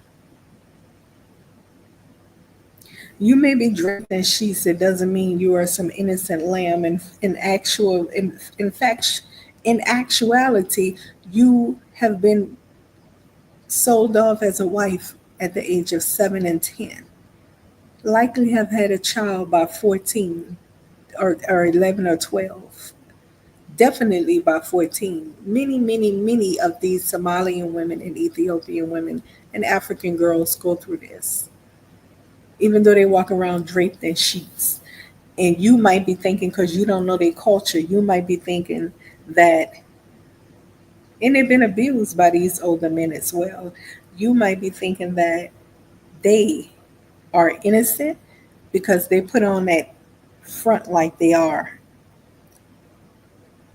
And they cover up goes so deep, they may look at the black American woman and go, they're not going to play there with the white women, of course. They might look at the black American woman and go, ah, you disgust me, you whore. You single mother. Single mother? Hold on. Really? 9 times out of 10, this male who purchased these young women have multiples of them, doesn't provide for them. In fact, he got them out there like lioness. You know how the lion chill under the tree while the lion chill under the tree while the lioness go and search for food for him. When they search for food and catch something, they try to hurry up and get some eat off it, and they try to go get their kids, drag it to their kids to hurry up and eat some too. But when that man, they're supposed to bring it back to him first to eat, and then they get the rest. But if they don't do that and he find out, it's like roar, roar, roar. He has a fit with them. That's how they work. Y'all ain't never watched lions? Yeah. They're not very well treated. Those are abused women. A lot of them are groomed to be like that too. The parents tell them, hey, you gotta do this, you gotta do that, you gotta do this. Do you understand what I'm saying? It's not an easy life over there for those women. It's not easy. And their memory of childhood is distraught. But again, they will come over here and they put on a cover up when they realize that shit they went through is not normal. They put on a cover up and they immediately begin to act as though none of it ever happened. Oh, and yes, it spreads diseases. It causes all kind of issues for these young ladies. I have some readings up here. It causes a lot of issues for them. Let me go to the top of my list.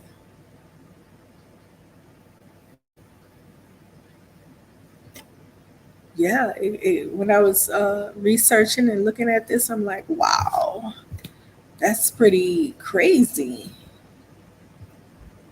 Hold on. Yeah, honey, they deal with disease, STDs, and all that stuff because those men be sleeping around, honey.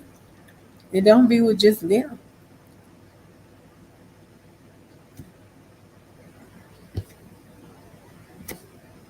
Hold on, let me go up here to get to my list.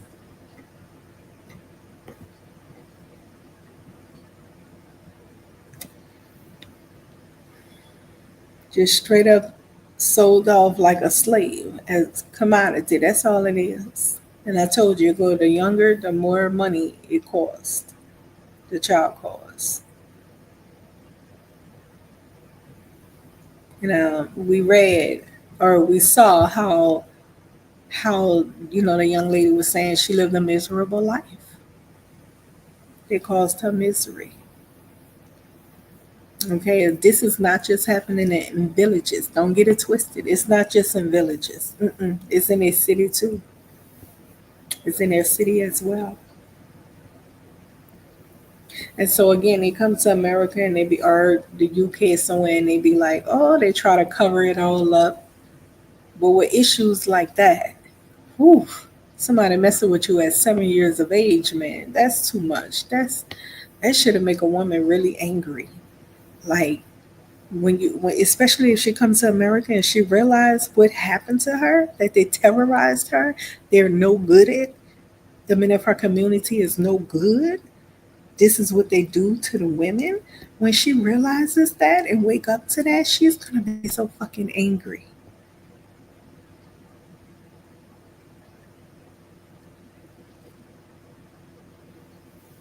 And then they may have some that say, oh, well, that's just how it is. And they'll sell their daughter right into what she went into as a young girl. They'll do it to their own daughters. So last week, some time ago, I was in a grocery store and I spied this Ethiopian guy. And he was with a little girl who looked around 12. And the little girl was hopping. She had so much energy because she was a little girl. She was kind of skipping while he was walking. He was about a good 35. While he was walking, she was skipping and hopping. And I said, oh, they're Ethiopian. Hold on, let me eye them and see if that's his daughter. So I started peeking at him from the corner of my eye. I'm like, let's see, examine it. And the way he was moving with her, I knew right away, oh, that's not his daughter. That's not a daughter. That's a wife right there. That's somebody he bought from overseas back home. That was a little girl. The way he gripped her hand and the way he was talking to her, it wasn't like a father. It was like a "you're my wife" type. It was a creepy like "you're my girl." It was no kind of father in it. You know, a father operate with his daughter in a whole different kind of manner. He ain't gonna be touching all over his daughter. He might hug and that's about it, but he ain't gonna be all over like that guy was on this little girl. I said, that is not daughter, father, daughter type of shit. Just imagine these little girls being the schoolhouses. Why they at it right in America and in Europe. Some of them still buy those little girls and bring them to America for themselves. Are they practicing it in their culture right here in America? These little girls go to the schoolhouses. How the fuck can you concentrate when you got this man at home sleeping with a baby? And at this point, she knows it's not normal because she's an American. She's in America.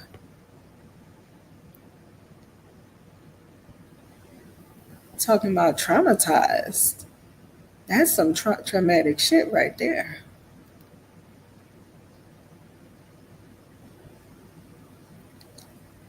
When your parents sell you off.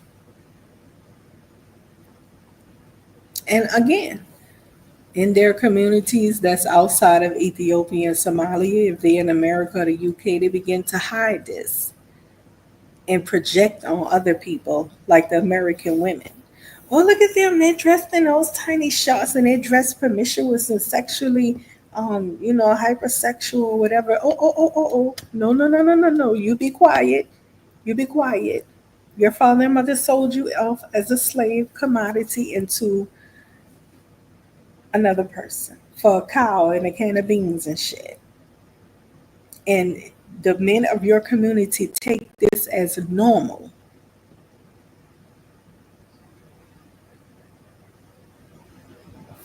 This is not normal.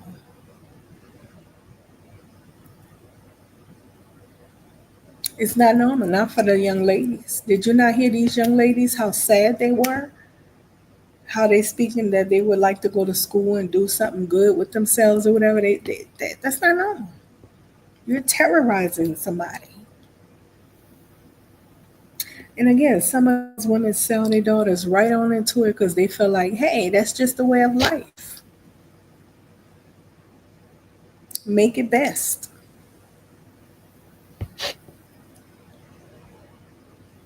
Okay.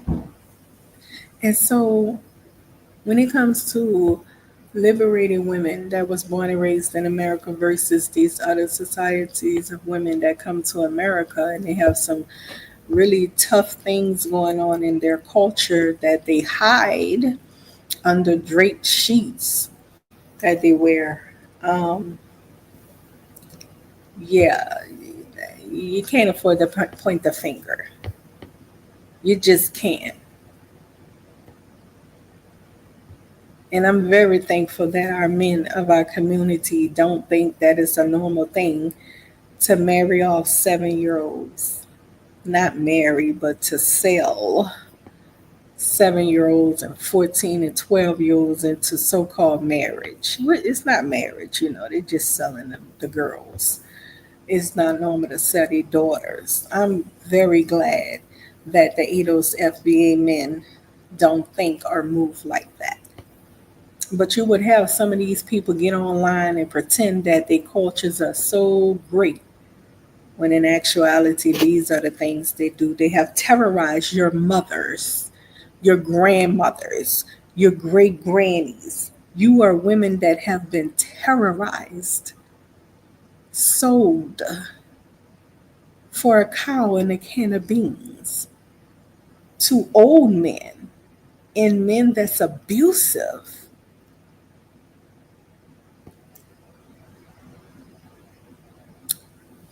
I think I should stop at that point. Let me show this last video though. I think y'all got the point. We need to be aware that there's other cultures of people out there that do these type of things and have these type of mindsets. Where do we really want? Who wants to be one with that? I don't think so.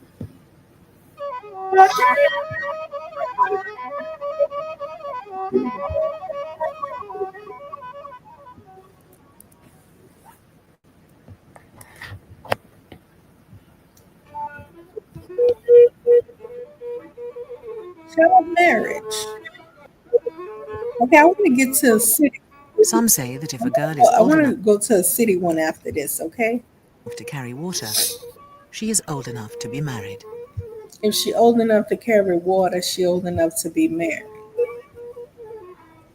How long they will stay in school remains to be seen. The loss of education harms not just the girls, but in the long run, entire communities. In this village, preparations are underway. እሷም ተጨረሰች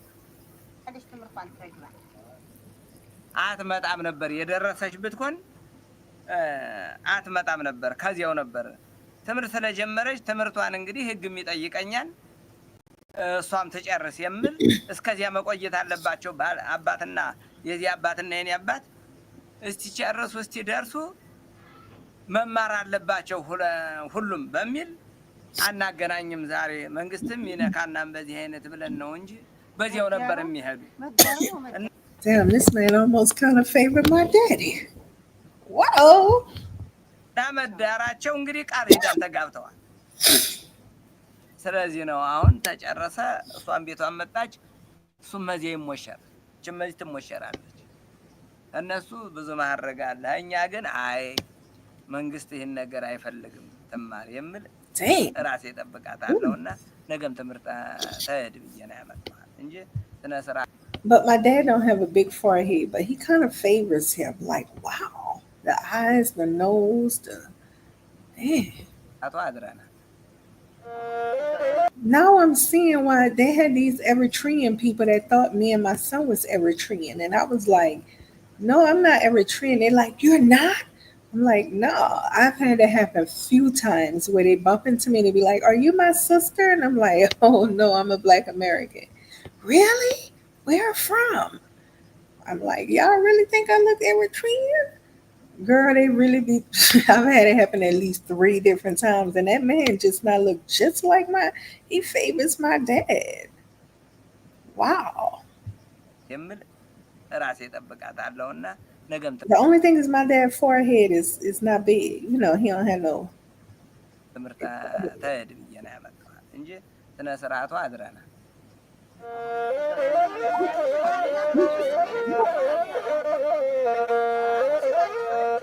Meanwhile, at a baby's house, the guests are arriving.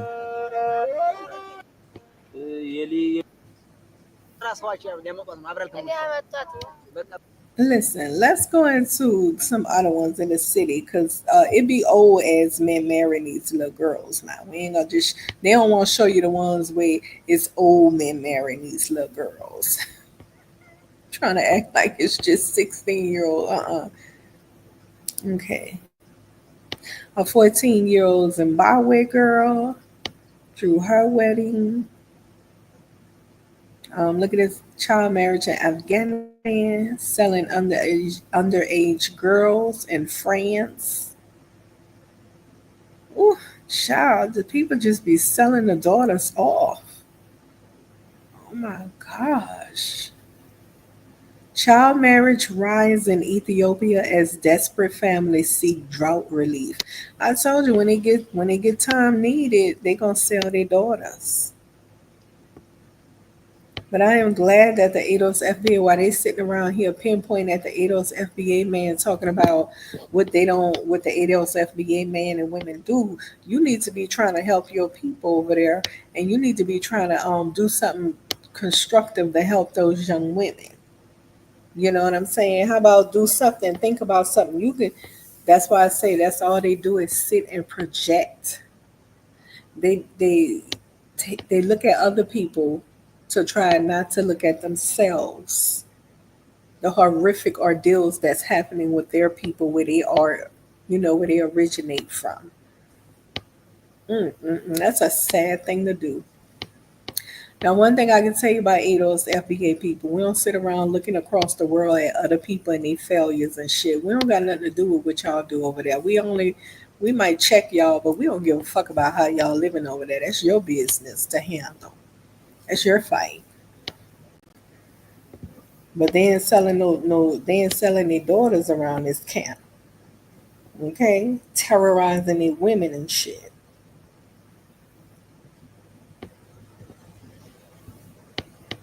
The problem of child marriages is still prevalent around the world, even in countries making major progress to improve women's rights. One such country is Ethiopia, the home to 15 million child brides. SBS reporter Omar Dabaj travelled there and discovered 15 million child brides. Now, you got to understand that child bride equals selling young girls. That's all it means, because ain't no marriage and no real marriage. That's not real, okay? It equals child bride equals selling their daughters. That's what that means, okay? why it's an issue that's persisting in the face of so many positive changes. In Ethiopia's northern Amhara region, most girls are married before their 18th birthday. Yakaba was almost one of them. She was just 12 years old when her father said, I would surely like to see how it is to live in a hut. You wake up every day in a hut and no, I don't want to stay over there. I'm not. Oh no, don't send us to Trump and shit. Don't do that to me. No. I'm not saying I want to go over to anybody else's country. I ain't saying that. I just say, just this, the hut, and it must be pretty different to wake up in a hut. You understand what I'm saying? Like, it's a hut.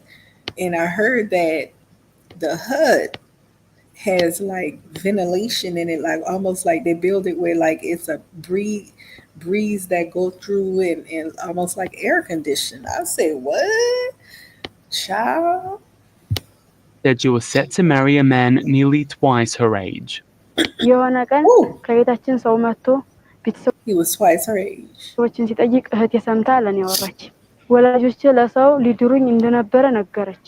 ከጥቂት ቀን በኋላ ሰዎች parents was planning to marry her off and I think she heard him. Girl, let me see what she did. ዳቦ ይዘው ወደኛ ቤት መጡ። በባህላችን ድፎ ዳቦ ሲመጣ እንደምዳር አወኩና በጣም ተጨነቅኩ። She saw them breaking a symbol braid or some shit together. Her and the parents and the man, and she said she began to worry and she knew she was going to be sold. እንደምዳር አወኩና በጣም ተጨነቅኩ።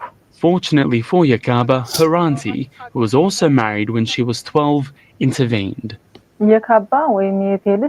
When I heard my niece was about to get married, I went to her house and discussed the situation with her mother, brother, and father. I explained to them that she should not get married, that she should continue her education, and that she'll have a bright future if she does so. They agreed and the marriage was cancelled. But most girls in Yakaba's situation aren't as lucky. What we are doing... Zero Fantao works on child protection for aid agency Plan International. He says the practice of child marriage is rampant in the country, particularly in rural areas, and is perpetuated by gender inequality and tribal traditions. Child marriage is a very serious problem because it is age-long. For centuries, the community was practicing this child marriage due to different reasons. It could be economic, it could be social or traditions. So the community were highly practicing this. Let me say something. This is a serious issue. It is a serious issue. The women, the women of these liberated countries, like here in America, when I hear them talk about their horror stories of this type of stuff, it is so horrible. And it wasn't because they were sold off. It was because somebody got into a place with them in private and took advantage of them. It could have been a family member.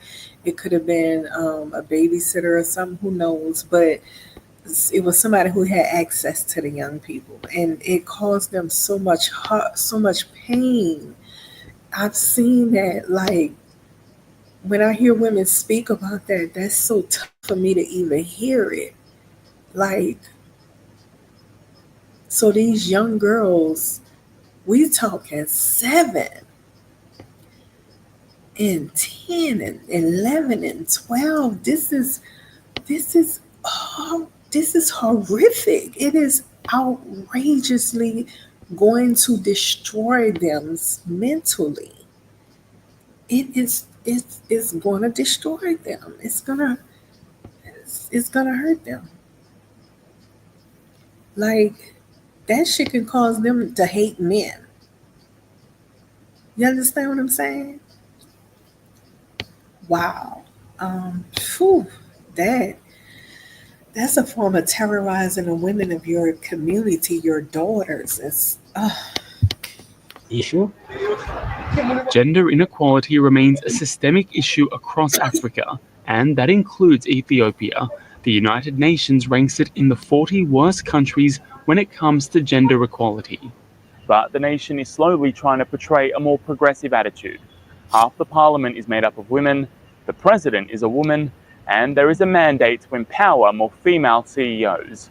But still, the rate of child marriages here is staggering. Ethiopia ranks 18th in the world of countries with the highest rates of child marriage, with Nigeria at number 1. 40% of girls are married before their 18th birthday. That's 2 in 5. 1 in 5 before they even turn 15. And in 2005, the rate was as high as 60%. Ethiopia's government had previously promised to end child marriage by 2025. But aid agencies say that won't be possible until girls across Ethiopia are supported to stay in school. When girls are able to stay at school for a longer period of time, their resilience behavior is increasing, and they start to say no for this kind of practice. As for Yakaba, she's now studying to become a doctor and has this message for other girls. መጀመሪያ ህግና መብታችሁን ወቁ፣ እንዲያግዟችሁ እንዲረዷችሁ ለጓደኛና ለመምህር ተናገሩ። ስልጠና ባልወስድ ኑሮ እስካሁን ባላግብቼ በቅርብ እወልድ ነበር። Now a very different future awaits. In Ethiopia, Omar Dabaj, SBS World News.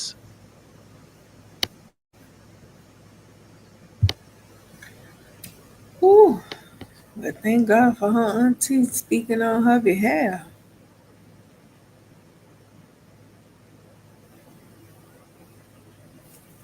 So, Ethiopian singer wants to end the early child marriages in Ethiopian communities.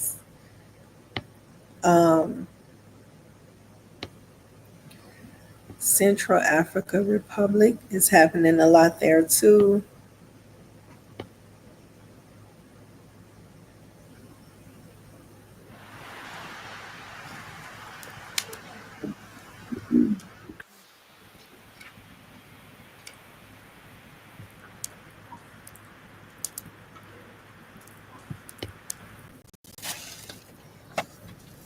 This is a form of straight up seeing your daughters as something of value that you can sell.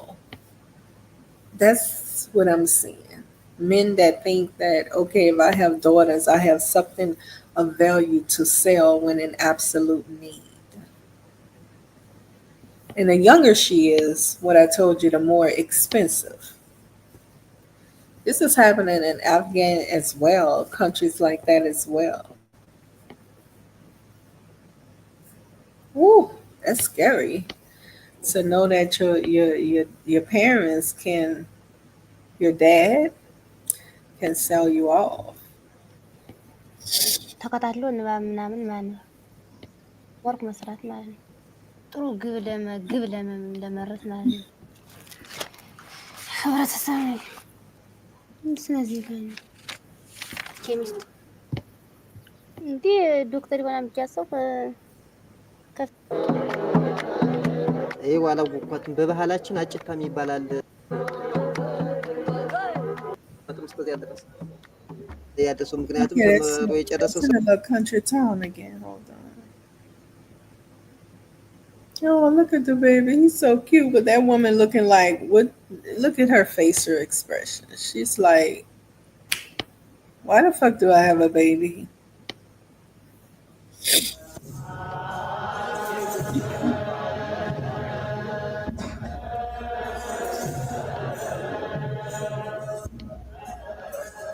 Attempts at preservation by terracing. Ethiopia's population is growing at a rate that neither the economy nor the land can sustain. Three-quarters of the country's 74 million people live in rural towns and villages. The average Ethiopian woman will bear more than 5 children. Whoa, I didn't know that.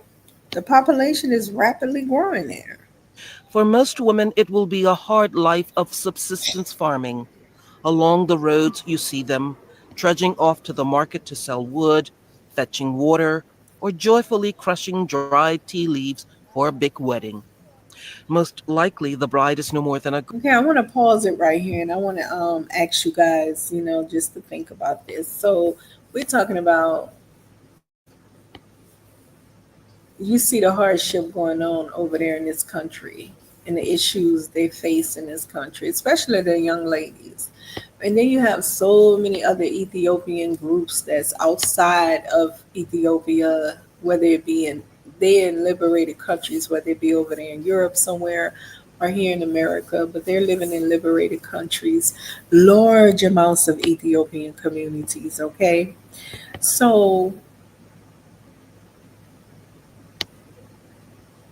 I'm just going, why wouldn't they be helping to build something for like a lot of the Ethiopian women? I'm not judging. I'm not saying what they ought to do. I'm just thinking, I wonder why they don't do this.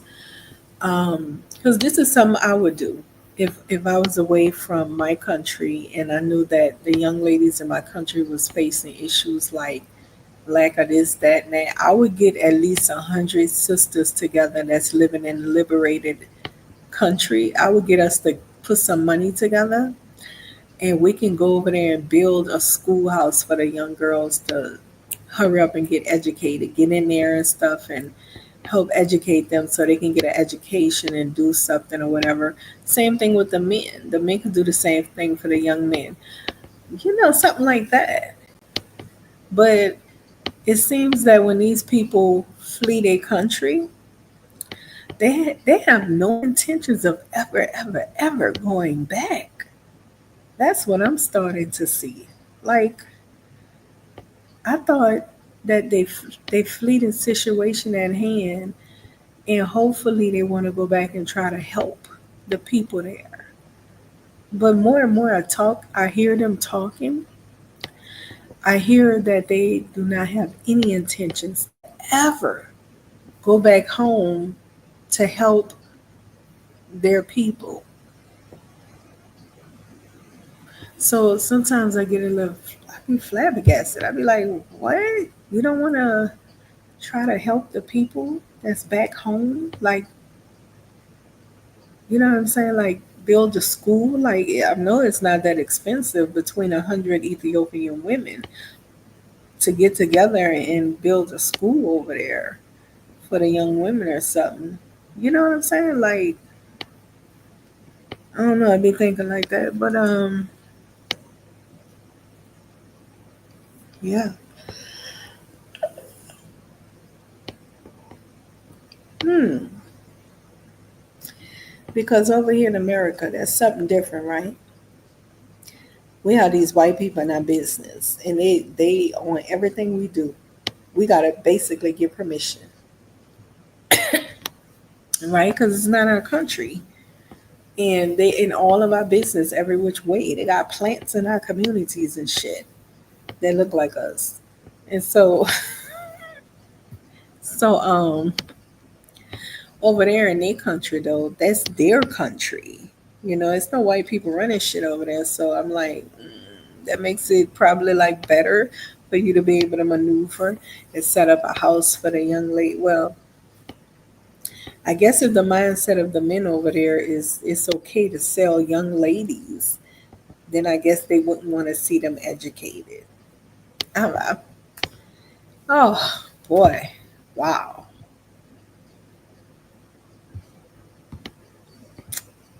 That sucks. Girl. In the Amhara region, 40% of young girls are married by the age of 15 or younger. The groom may be in his late teens or early 20s. The brides are small, stunted by years of work and undernourishment, which leads to one of the highest maternal mortality rates in the world. Those who survive childbirth are sometimes permanently damaged, suffering tears that lead to a constant and embarrassing leakage of urine and feces. The lucky ones are treated at places like the Addis Ababa Fistula Hospital. Ethiopia's Minister of Health, Dr. Tedros Adhanom Ghebreyesus, has undertaken a large-scale family planning program that relies on local women and men to educate their neighbors about the benefits of birth control. The rural farmers actually know more than what we I don't do believe in all on that birth issues control that stuff. concern them. They know more and they are very I don't quite believe in the birth control stuff. Y'all know birth control, man. I never was a birth control. I tried to do birth control one time. Oh shit, that was what the hell? I was like, what the hell is in this? Made me feel like a transformer. I kid you not. I was like, oh, but no, no. So I took it to my new doctor I had transferred to. I was like, we talked about birth control. She was like, I was like, look at what they gave me. This right here is some crazy stuff. This had me feeling so strange. She like, what is this? I've never seen this before. She looked it up and shit, and she's like, I can't even find it. I'm like, excuse me? What do you mean you can't find it? Shit, they'll get your ass. Okay, y'all out here with. Okay, listen. And I had only took one of them. I was like, whoa. And my old doctor, she was like, well, you have to give it a chance. Girl, I'm not taking nothing that make me feel like a transformer. Are you crazy? So, anyways, I don't fuck around. I never did. Mm-mm, mm-mm. Birth controls are made of horse semen. Kid you not. That's what birth controls are made of. Horse semen. Yep. That's what it's made of. And it causes women problems down the line. Oh, yes, it does. Let's continue. smart. So they I just said, just go absent. I truly believe in if you're not married, don't engage, period. told us the problem, they told us the solution. The challenges are daunting in a country where women have little say and the fate of young girls is determined by men. In the last decade, the minimum age for marriage has been raised to 18. 37-year-old Dirb Wubet Abebe was married when she was 13. She has already lost 4 children because she could not produce milk. She gave birth to this child, a son, after she stopped using contraceptives because she thought she had entered menopause.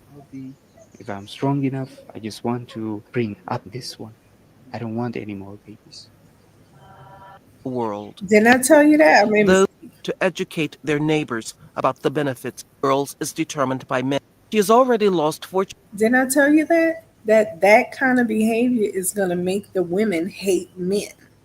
They're going to start hating their men. children because she could not produce milk. She gave birth to this child, a son, after she stopped using contraceptives because she thought she had entered menopause.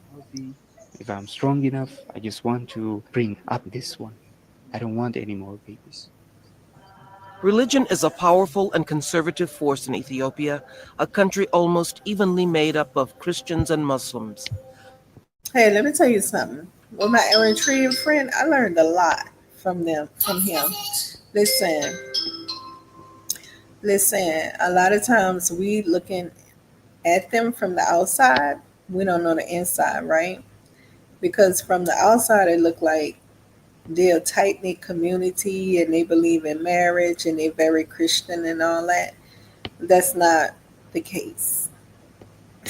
No, they drink, and I mean they drink. All right, I don't know who told you that. They they drink. All right, and they do the same old stuff that like the average group of men do: drink, sit around and be players, talk about the women they was with and be players. They get around. Now the difference is a lot of times when you look at them, you be thinking, oh, they stick, they marriage, they stick, they be in their marriages a long time or whatever. But 9 times out of 10, that Ethiopian man is not the father of those little children with that woman. They rotate around those women a lot. And I mean a lot. The thing is, we never know because Ethiopian women is not going to go outside of their tribe for men. They stick within their tribe. So they gonna always be able to pick another Ethiopian man from the tribe to be at the house with them and the children. Yeah. What they call it? I guess you can call that shacking up. A lot of them don't be married, is what I'm saying. Period. Lalibela is famous for monolithic churches that were built in the medieval ages. The church's caretakers are influential in the community, and when they say there's nothing wrong with children marrying, local people are likely to listen. But Abba Gebrehana Tadessa, a monk in the town of Desi, says that is not the position of the church. The Bible says Adam was married to Eve at the age of 30. Adam was 30 and Eve was 15. But the church supports the government's 18 is an appropriate age for marriage. He also finds birth control acceptable, but the patriarch of the church, His Holiness Abun Paulus, says the church is against such man-made methods. The mother, after she gave birth to a baby, she should feed him with her breast. That's a natural way of doing it. This is the church's approval. Family planning clinics throughout Ethiopia are crowded with young people who have come to get reproductive services and test and counseling for HIV and AIDS. In one, on a wall, a poster cautions that getting married without being tested for HIV first is like stepping off a cliff blindfolded. A 19-year-old newlywed has come for injected contraceptives. She says she and her husband don't want a family until they can support one. Her mother's life was hard, she says, because she had a lot of children. Change in a world where more than half of the population is illiterate comes slowly. In the Yanessa village, Natnesh Manala, a third grader, has dreams of becoming a doctor. Despite the new laws, her parents want her to marry by the age of 12. In their world, it's a disgrace if she isn't. The Yanessa village governing group is coming to terms with the new rights of women, grudgingly. Litsi Ejigu, the leader of a women's group in the village, has tried to impress upon them that women have rights too. She says the men in the village say she spends a lot of time talking. Perhaps, but women are listening. Her daughter They told her she talk a lot. They told her she talk a lot, but she said the women are listening though.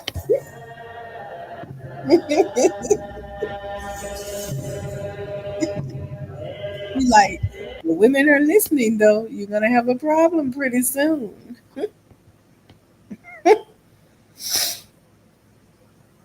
So they got youth groups fighting child marriage in Ethiopia. That's wonderful.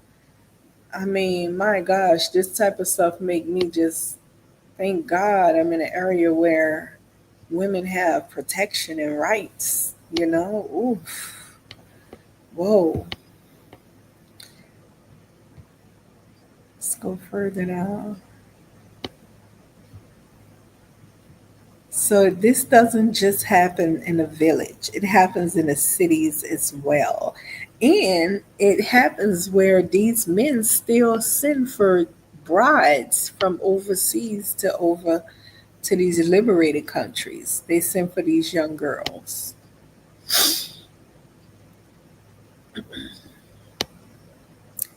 So when I was talking to the Eritrean guy, that's the one thing I remember him saying. He said, "Oh no, I don't deal with young ladies anymore." He said, "No, they gotta be older than me." I looked at him and I laughed. I was like, "What?" And I was like, why do the women have to be older older than you? And so he was like, no, I dated young ladies. I don't want that anymore. And as we got to continue to talk on and kick it with each other, I remember him telling me that he had sent for two different women from over there and it didn't work out. And one of them was he was with her, she was with him for 5 years and had two kids for him. And that was the first one he sent for. And he said when she was able to leave, she left. She just moved. Okay, she was native to America and doing her thing. And so he was like, what do you mean you're gonna leave? So you never loved me all this time or whatever? And the girl was like, no. He was like, I had her look me in my eyes and she was really serious. She never had any feelings for me out of 5 years of being together with two children. I was like, well, you have to understand that she didn't choose you. You know what I'm saying? I didn't say that to him. I was just thinking that she didn't choose you. It was a transaction. And now she's in a land of freedom, liberation. Shit, I would do the same thing likely. You know what I'm saying? Let me get away from this old man. So let me see, child marriage at 12. But yeah, when I was talking to him, I didn't realize in depth their culture. I was kind of learning and picking up. But then as time went on and seeing these different groups online and stuff, and I get to read, and I'm like, oh, oh ooh, my goodness. And it's you have to be really careful who you have kids with and settle with and stuff, especially when you're doing the different cultures of people. Like, if some people like to marry people that's different from them, and that's your prerogative. But to me, when you're doing that different culture stuff, you really got to be careful. Because, like, say for instance, if I would have ended up having kids for him and say two daughters, and if I wasn't around and he was raising them, I don't know what kind of person he is. What in his mind, he might think it's normal to do such things and sell his daughters. You know what I'm saying? And I wouldn't have known because I didn't quite know this main culture in depth.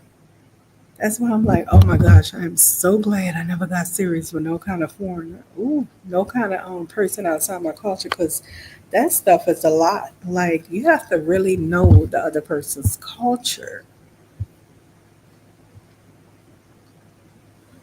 Okay.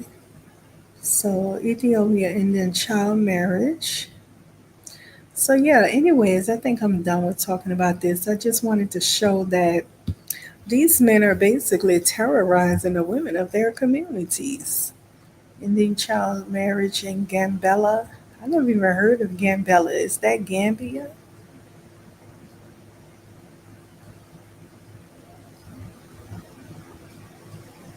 And those young ladies be looking really, really sad. Like they don't be wanting it. Okay.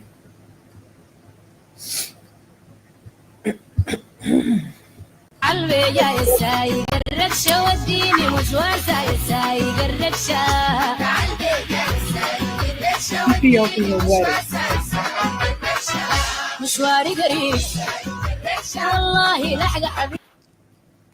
So it just says Ethiopian wedding. I don't know if it's the little girl's wedding. Let's see. Let's read what it says.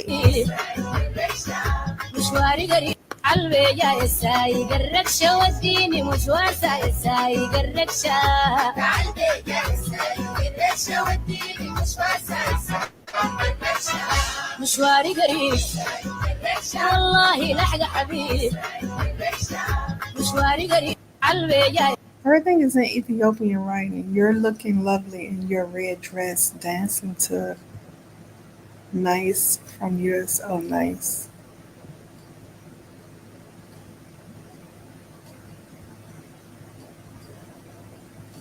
Um,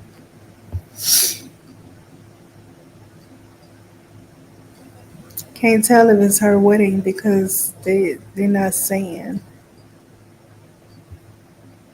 They might be thinking it's not her wedding, and it probably is her wedding. They're talking about, oh, cute dress and all that. You probably don't even know she might be the bride. Oh my gosh. He did pin money on her.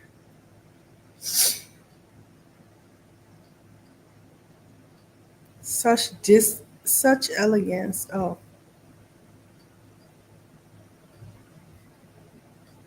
well, we don't know because it doesn't. It just say Ethiopian wedding.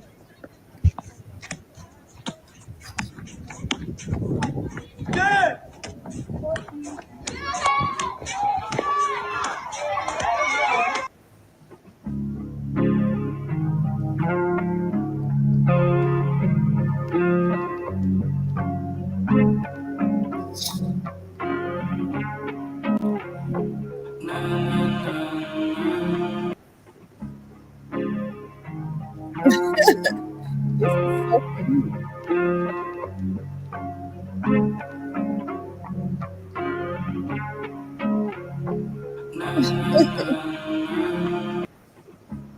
I've always loved watching me some penguins. I'm a big penguin fan. I've always been a penguin fan. I like to watch them and stuff, interact and stuff.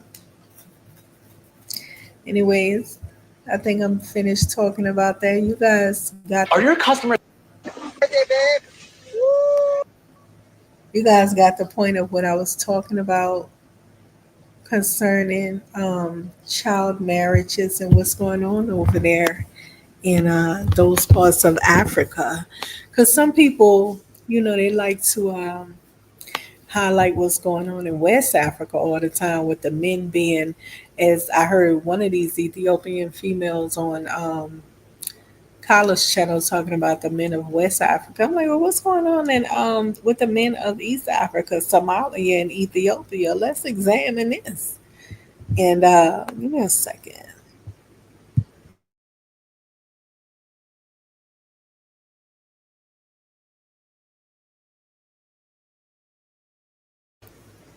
Yes, I was like, well, what's going on with the men over in Somalia and Ethiopia? Let's see what's going on with. Oh, they ain't doing nothing, honey. Over there selling their daughters for a cow or two and a can of beans or a can of beans. That's all. When in need, selling them off. Yeah, it's been going on since the yesteryears and still happening very largely at this appointed time that the men of those communities are messing with 7-year-old girls and shit and getting 10 and 11-year-olds pregnant. But then you're up there on a panel talking about what West African men aren't doing and what ADOS FBA men call themselves or identify as. Oh, child, the nerves of some people. The nerves, the gall, the nerves, though. If you don't take a seat and look at yourself, child. Anyways, let's go into something different. Let me see. I talked about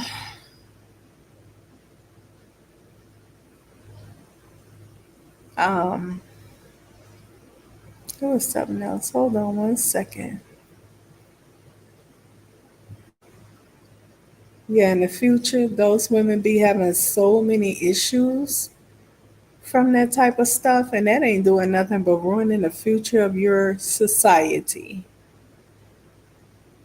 I mean, your women should not have any respect for you at this point if that's what you do.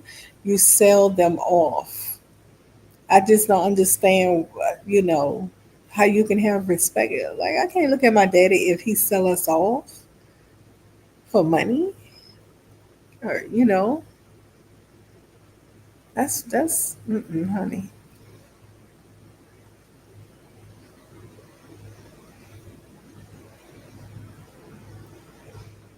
Yeah. So in my culture, we might do some stuff, but baby, our men ain't selling us off. Ain't none of that kind of stuff going on and messing with 7-year-olds and shit. That's just not happening. That's like that's awful. You know, we got the Hebrew brothers out here trying to correct the community of brothers. You know, they out here working hard trying to wake the community up. We got some young brothers running around, but trust and believe. Hold on. We got some young brothers and running around misled, but that's not all of our young black men. That's the thing. Much as that little retarded sounding guy Kyla try to make you think that that's all of Black America. They all doing that. That's not all of our men doing that. That's not all of our young men. Hold on, I'm trying to get this. Okay, there we are. That's not all of our young men doing that. A lot of our young men in college, he doesn't highlight that because his agenda is to try to make our community look pathetic. But he doesn't highlight the many, many of them in colleges, okay? He highlights the small number of them that's in gangs and gang banging. Child, take a seat. Okay, he doesn't highlight a lot of our young ladies at college. He highlights the rapper girls that rap and twerk. And I can show you videos of women twerking all around the world. Twerking is a worldwide thing now. That's just not a black thing anymore. Are you stupid, dumb, or crazy? Twerking is worldwide now, all in the Middle East, sweetheart. But yeah, he'll try to make our community look ravished or whatever. He don't highlight anything positive about our communities. Because you know that's what them foreigners do. They have a great hidden animosity towards us. They are pathetic, is what I'm saying. So, anyways, yeah, that's not the ADOS FBA family don't do that. We don't they don't do that. They don't eat each other. They don't sell their children off, their daughters off. They don't do all that. They don't allow prostitution in their communities like that. They don't. You can't come and do tours, sex tours, or some shit. That's not happening. And another thing is, I heard Elvis say that child marriage. I mean, not child marriage. What they call that? Um, child soldiers are forced into being child soldiers. Well, that's not the case, sir. Very few of them are. Not all of them, sir. Because of the rampant poverty and lack of food sources, those young people are encouraged to join. They are encouraged to join the rebels in child soldiering. It's not because, you know, they force them to do it. That's not so. That's only for very few. Okay, let's not play stupid and dumb. That's only for a very few. Though a lot of those young people join willingly and they're encouraged to join so that they can survive. Okay, because their families lack and they lack, so they're encouraged to do that. And so he said, the cannibal rebel Elvis, he said over there they're forced to do that. But in other liberated countries like the UK and America, the gangbangers, and there's all different kinds of gangbangers in America and the UK, all white, Chinese, Spanish, all that. He said the gangbangers are just forced killers and terrorizers. I'm like, what the fuck? Are you really gonna, sir? If you don't take a fucking seat, it, you didn't just make up a lie like that. Come on now. So you guys hear this? They out here trying to label child soldiers as something that's forced upon them when we know that's not true. We know that, these young people join willingly to survive, to eat. And they do what they got to do to eat. Yeah, they terrorize the community to eat. While on the other hand, these gangs around America and in Europe, That's a forms of brotherhood, and some of them are violent towards each other a lot of times. So yeah,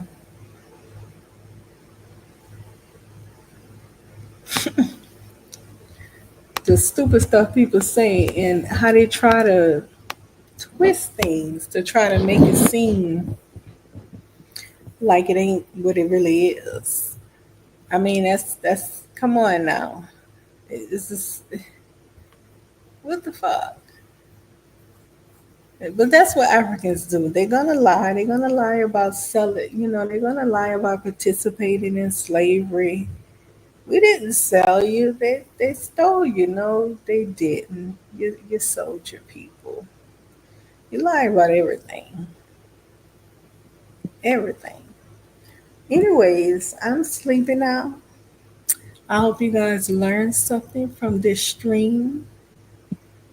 Hold on, let me see. I thought I cut this off. I hope you guys learned something from the stream, and I'm gonna go to bed, and you have a good night's sleep too. Thank you for tuning in.